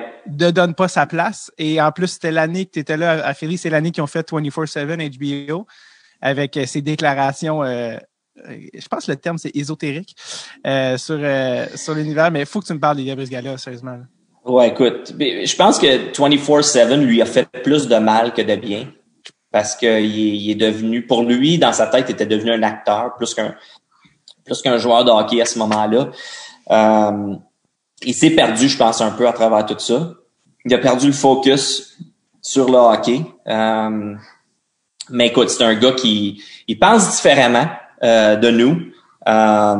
C'est drôle parce que c'était mon voisin à Philadelphie pendant plusieurs années. Il restait directement à la maison en face de chez moi. Donc, on se voyait là régulièrement. Mais c'est un personnage là aussi assez spécial. Y a-t-il des histoires précises qui te viennent en tête que t'es comment que lui vient d'une autre planète que nous? Les goalers russes, là, ils ont quelque chose. Oui, écoute, les gens vont souvent se souvenir des commentaires qu'il a fait sur l'univers, puis c'est ça. il y avait peur des ours à Winnipeg, puis des commentaires. Tu sentais dans 24/7 qu'il aussi, il était comme devenu un peu le rejet de l'équipe, là. Tu sens que les gars sont comme les gars étaient tannés de ces histoires, puis c'est tout un show, puis tout ça. Ouais. Mais tu sais, c'est une personne spéciale dans le fond parce que je le vois encore régulièrement. Puis là, moi, je suis déménagé, je suis plus à la même place, mais disons même les dernières années, quand je restais là, je sortais de la maison, puis on se voyait régulièrement. Puis il y a des journées où il me voyait, puis il traversait la rue, puis c'était la caresse, puis comment ça va, puis je m'ennuie de toi, puis t'es la meilleure personne au monde, puis tu te sens comme si t'es son meilleur ami. Le lendemain, la même situation se présente, puis ils vont m'envoyer un petit bonjour de la main, puis il s'en va. Puis la troisième journée, même situation, il va te voir, puis il va se retourner, puis il te regarde pas. Fait que tu sais jamais lequel des personnages va sortir. Fait que quand je sortais de la maison, puis je le voyais, c'était comme c'est qui je vois aujourd'hui. tu sais jamais trop. Puis je pense que c'est un peu la même chose à l'aréna. Les gars, quand ils rentraient à l'aréna, les gars étaient quel Ilya va se présenter aujourd'hui? Tu le savais jamais, là. Des fois, il était superbe, il aimait tout le monde. D'autres journées, il faisait la baboune. D'autres journées, il parlait pas à personne. On savait jamais trop à quoi s'attendre. Fait que c'était difficile. Ben oui, je comprends. T'as eu aussi, t'as quand même eu la chance de jouer avec number 2 all-time, Jaromir Jagr, dans son retour sur le continent nord-américain. Écoute, ça en est un autre personnage, de Jagr. Ouais, mais Jaromir pour des raisons différentes. Jaromir était adoré de ses coéquipiers. À ce moment-là, puis je pense, j'ai entendu des histoires comme quoi il était peut-être pas le meilleur coéquipier à Pittsburgh à quelques reprises ou à Washington ou même à New York. Mais avec nous autres, il revenait de la KHL. Je pense qu'il appréciait comment il était traité dans la Ligue nationale. Puis il était superbe avec ses coéquipiers. Moi, j'ai rien que du bon à dire sur. C'est quoi ton souvenir? Y a-t-il des affaires qu'il faisait, lui, parce qu'il faisait ses affaires? Lui, il n'y a pas d'enfants, il n'y a pas de fans, tu sais. C'est quel hockey? Il y a lui, c'est un malade du training. Puis tu sais, j'ai compris un peu aussi pourquoi Jaromir a peut-être, tu sais, pas de famille. pas de femme. Il me contait un moment donné, une journée, il dit, moi, quand je vais en vacances, il y avait un petit bâton d'à peu près 2 pieds de haut en fer forgé, qui pesait quelque chose comme 16 ou 17 livres. Fait que lui, quand il allait en vacances, il amenait son petit bâton, puis il dit, moi, je vais m'asseoir dans les bains tourbillons, puis il dit, je fais du maniement de bâton sous l'eau. Fait que lui, là, il avait les avant-bras comme Popeye, un peu, là. Ouais. Puis c'est pour ça, quand tu le vois lancer au but, souvent, c'est juste ses avant-bras. Ouais. Tu sais, il n'y a pas de gros wind-up, Ouais. c'est tout le temps des petits. Mais lui, là, c'est ça, ses avant-bras étaient tellement immenses, c'est de là que toute sa puissance venait.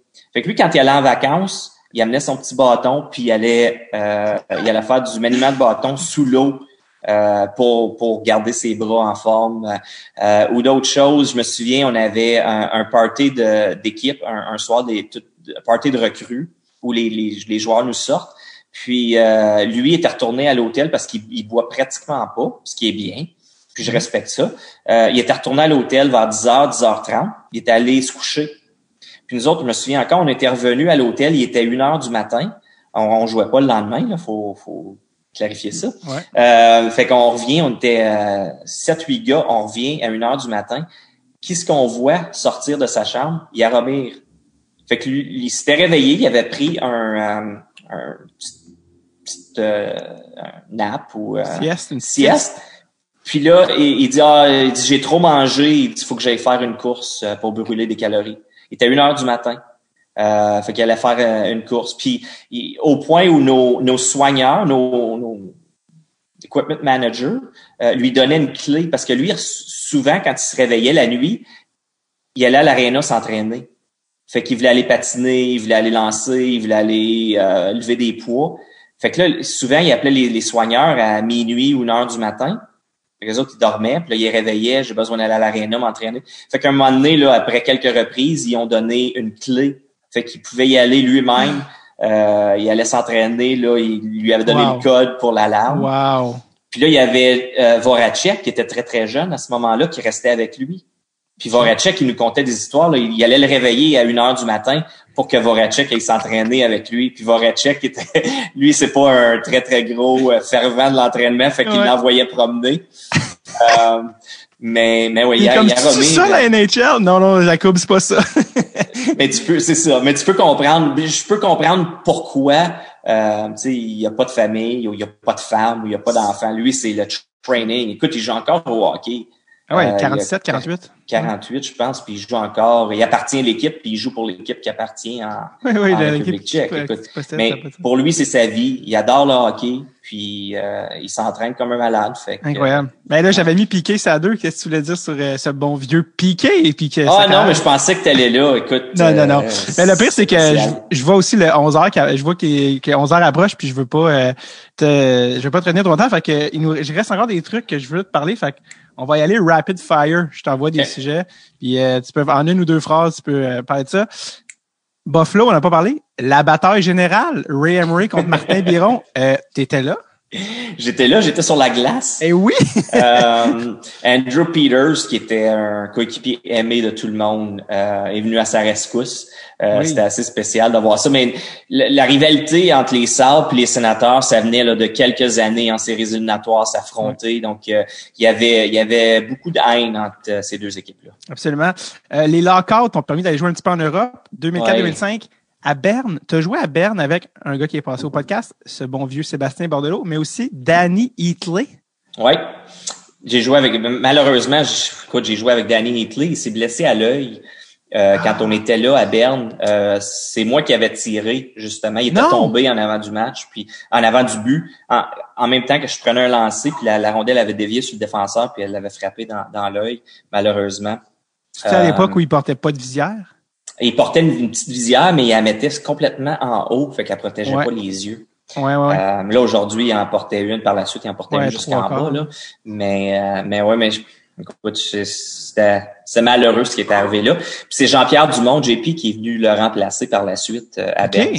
Un de tes bons chums. Sais-tu, il est rendu où, Danny Heatley? Il est comme plus à la map. On dirait qu'on sait plus, il est... Non, je sais pas. C'est un gars de Calgary.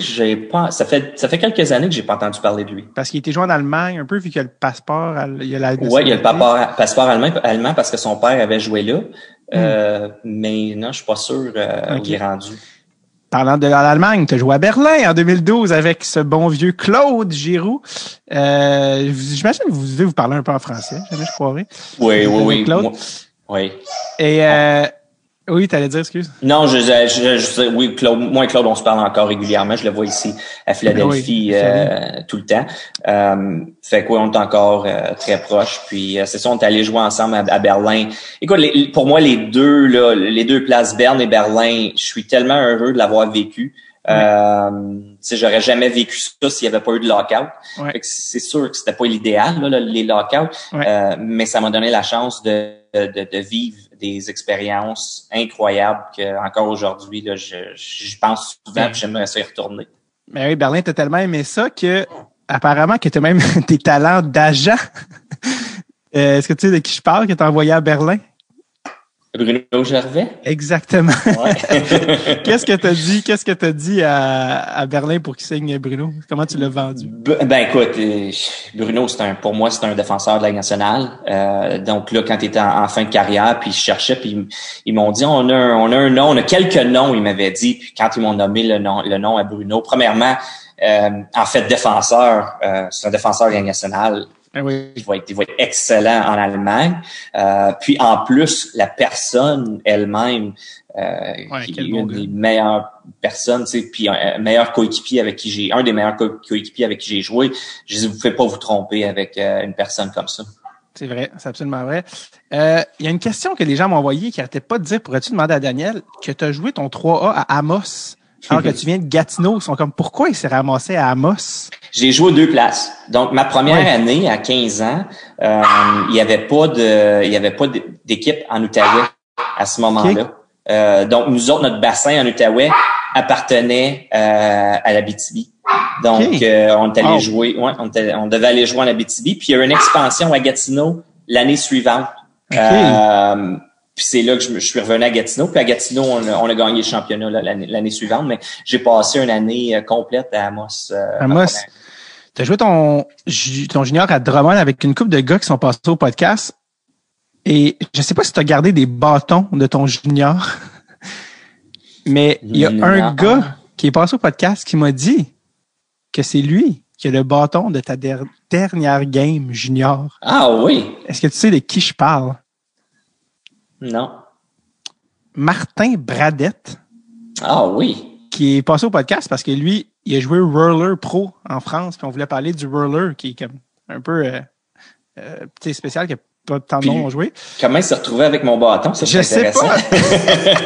J'étais comme visiblement, peut-être que tu n'étais pas au courant, peut-être qu'il l'a juste pris, mais c'est ça que je pense que tu avais beaucoup de superstition de bâton dans le junior, ça se peut-tu? Tu changeais ça à chaque spécial un peu comme ça. Tu changeais ça à chaque point, c'est ça? Oui, je changeais à chaque point. Mais il revenait. Tu sais, c'est pas comme si je me débarrassais du bâton parce que il y a des matchs. Écoute, j'ai été chanceux. Il y a quelques matchs où j'ai eu 8 points jouant en junior. J'ai pas eu 8 bâtons différents là, pendant le match. Je revenais. Non, fait que pour moi, tous mes bâtons étaient pareils. Fait que disons que si j'en avais 3 ou 4 de préparés, la rotation se faisait, c'était pour vous allez rire là, puis je me sens un peu comme Ilya Brizgalov quand j'étais un peu malade, mais je me dis OK, si tu fais la job, je donne un petit break à mon bâton puis j'allais au prochain. Ouais. Mais c'est est-ce que c'est le genre d'affaire avec ton psychologue sportif que tu as gardé ou abandonné ou renforcé, tu sais? Quand t'es arrivé quand je me suis retrouvé, je ramassais pas autant de points dans la nationale. Donc là j'avais un nouveau bâton à chaque match dans la nationale. Mais si j'avais un point, je le gardais quand même, le même bâton. Pour les gens qui n'ont pas été voir ton débit, c'est parce que dans le junior, c'était mal commode, là, tes points, là, c'était du 130, 160. Là, les bâtons swingaient par là. C'est certains pourraient pas savoir. Ça allait bien de ce côté-là. Puis en terminant, je sais que tu étais à... Ah oui, c'est un autre gars, Sébastien Séguin, qui demande, est-ce que c'est vrai? Il a entendu dire entre les branches que tu utilisais des bâtons de flex intermédiaires 50-60. Qu'est-ce que c'est ça? C'est ça flex, là, ça whip pour un effet slingshot. C'est-tu vrai, ça? Oui, c'est vrai. Dans NHL? Oui, mais écoute, les flex, les numéros sont différents un peu partout. Fait que moi, avec les bâtons Bauer, c'est des flex intermédiaires. Ils sont entre 70 et 75. Quand même. Ouais, quand je commençais la saison, j'étais plus fort physiquement, je l'ai commencé entre 80 et 85. Puis quand on se retrouvait là, au mois de décembre, je descendais mon flex parce que là, je perdais un peu de force physique.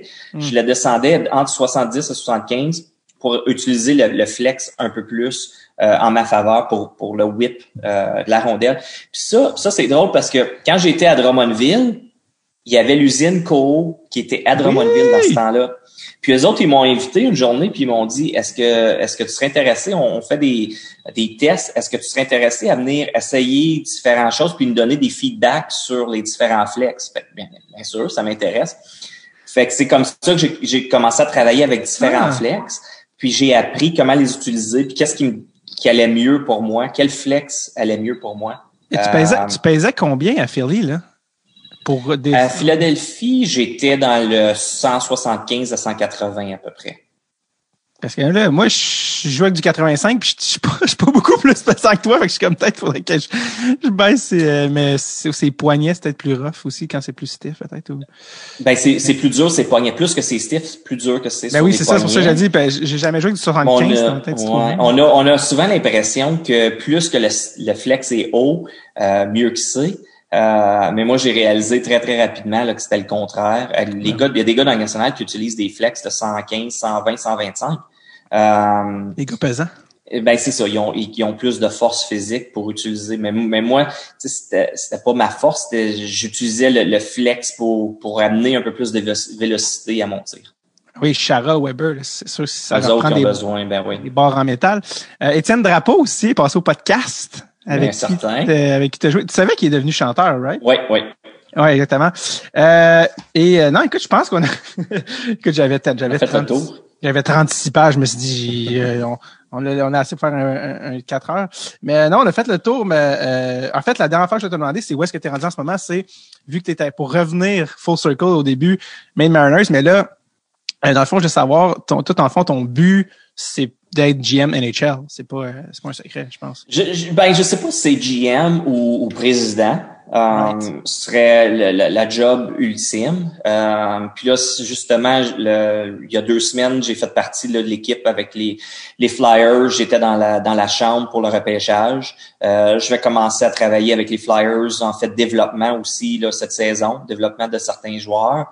Fait que tranquillement, j'essaie d'amener différentes arcs à mon sac. Tu sais, j'apprends le côté business, j'apprends comment manipuler un cap salarial, comment bâtir une équipe dans les mineurs. Je travaille aussi avec les Flyers côté business, comment tout préparer, la préparation de match côté business, les ventes de billets, ventes corporatives, le marketing. Puis là, tranquillement, je commence à rentrer dans le monde du hockey avec Chuck Fletcher, puis son groupe là, du côté des Flyers. Fait que j'essaie de me ramasser un peu de tout pour comprendre un peu comment tout fonctionne. Mm-hmm. Pour moi, c'est sûr que GM, oui, ça m'intéresserait énormément. Mais encore plus haut, pour moi, la job ultime, je pense que ce serait président, puis d'être en charge de tous ces aspects-là. C'est pour ça que tu ratisses aussi large dans toutes tes connaissances. C'est qui ton idole, ton modèle de wow, ça c'est le genre de carrière que je veux dans. Ouais, ben il y a 2 personnes. Un est Luc Robitaille. C'est un peu la même chose avec encore en plus gros avec les Kings. Puis moi, c'est Paul Holmgren qui m'a rentré là-dedans. Ouais. C'est lui qui m'avait signé comme GM, puis par la suite, Paul est devenu président. Mais il était président du côté hockey seulement. C'est lui qui m'a comme incité à rentrer là-dedans, puis d'être encore plus complet que ce que lui avait fait. Lui me dit que ça va aider à long terme là de ce côté-là. Fait que, mais j'aime ça, j'adore ce que je fais. Même si je monterais pas, même si je resterais où je suis là, je m'amuse comme un fou. Puis ça me garde dans le monde du hockey. Fait que je suis très, très heureux. Oui, côté hockey, tu sais, t'es passé à autre chose, t'es dans ta deuxième carrière, mais tu sais, t'es presque à 1000 matchs, presque à 700 points. Dans toute ta carrière de joueur, tout ça, en terminant, y a-t-il quelque chose que tu regrettes ou y a-t-il quelque chose que tu te dis? La seule chose, puis je l'ai dit plus tôt, c'est de pas avoir été capable de soulever la Coupe Stanley. Ouais. Quand ça vient j'ai eu plusieurs choses personnelles, belles beaux accomplissements personnels, de remporter le joueur du match au match des étoiles une année, de remporter la voiture que j'ai donnée à ma sœur, des choses comme ça, c'était superbe. Mais pour moi, il y a rien qui se compare à avoir la chance de gagner, de vivre des choses, de gagner en équipe. J'ai gagné 2 championnats du monde, un championnat junior. Ces moments-là, pour moi, sont encore plus spéciaux que les accomplissements personnels, parce que t'es le seul à vivre ça. Quand tu gagnes en équipe, c'est vraiment, tu peux en profiter encore plus parce que tu le partages avec d'autres personnes proches de toi. Fait que c'est ça. La Coupe Stanley, je te dirais, est probablement la seule chose que je me dis, j'aurais tellement aimé ça, vivre ça. T'es passé très proche. Les gars, tu nous as laissé, en tout cas, aux fans, un souvenir vraiment, vraiment fort, puis une carrière vraiment, vraiment viable là, de n'importe qui peut passer dans la nationale. Est-ce que le Hall of Fame, c'est quelque chose auquel tu penses? Non, parce que je suis pas à ce niveau-là. Peut-être si j'avais gagné une coupe Stanley, ça m'aurait aidé. Quand je regarde mes statistiques personnelles, je réalise que je suis en dessous des gars qui ont rentré là. Mais écoute, ce serait un honneur incroyable, il n'y a pas de doute là-dessus. Mais c'est pas quelque chose où je m'accroche puis je me dis il faut que je rentre dans le temple de la renommée. Je pense qu'il me manque un petit quelque chose pour pouvoir y rentrer. Facile, t'as juste à dire. Est-ce que vous savez que je suis le joueur préféré de Austin Matthews? Pas de moi, ça pourrait aider. Pas d'Austin Matthews. Wait a minute, on va mettre tout ton dossier sur le dessus de la pile. Et de Daniel Lafontaine. Oui! Il t'a pu regarder, c'est comme ça parce que tu as regardé les stats, un peu comme quand tu rentres à l'université et tu checkes c'est quoi le dernier GPA qu'ils ont accepté. Ouais, c'est ça. Tu as été voir les points, tu as fait j'ai-tu la note? Il m'en manque un peu. J'ai-tu la note? Écoute, Daniel, tu as eu une carrière incroyable. Merci vraiment d'avoir pris le temps. Ça a été un plaisir. C'était le fun. On m'avait dit que tu étais un gars gentil. Ben, tu avais l'air d'un gars gentil et généreux et artistique. Juste l'air. Et juste l'air. Mais les gens ne voient pas, là, mais tu as des couteaux tout en arrière de la maison. Mais vraiment, merci beaucoup d'avoir pris le temps. Ça a été vraiment le fun. Et je voulais juste, en terminant, vu que tu es à Philly, si on passe à Philly, c'est quoi le meilleur endroit pour manger un Philly cheesesteak? Il y a la grosse compétition entre Geno's puis Pat's. Mais je pense que Jim's Steakhouse, c'est probablement le meilleur. Jim's. Right, Jim's. OK, cool. Si on passe à Philly, si on veut un cheesesteak. Jim's Steak, exactement. Jim's. All right. Dan, je te laisse aller. On a un petit peu bossé, mais merci beaucoup. C'était super de passer, de revenir en arrière puis de passer ces beaux moments-là, de les revivre dans le fond. De réaliser que même si tu as 43, tu as une vie au complet derrière toi. Et t'en as une devant toi comme dans le management. Donc, on va voir. Absolument. Reste là juste le temps qu'on finisse l'enregistrement. Mais merci encore. Ça a été un plaisir. Merci à toi. Bye bye.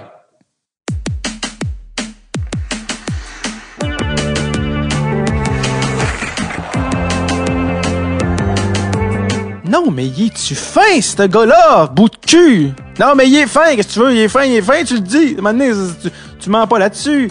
Daniel Brière, merci d'avoir pris le temps. Non seulement on a jasé tout le podcast, mais après qu'on ait terminé l'enregistrement, je pense qu'on s'est jasé un autre call-in, 15 minutes, 20 minutes.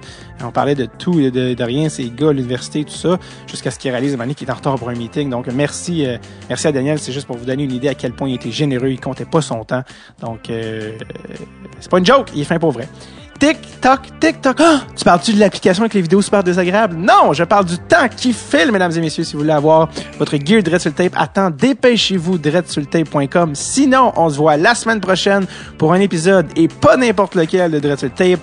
Le spécial annuel World Juniors. Et oui, Stéphane Leroux, Charles Chucky Pellerino au rendez-vous pour répondre à vos questions que vous pouvez même envoyer sur Patreon et faire la couverture complète des championnats du monde d'hockey junior.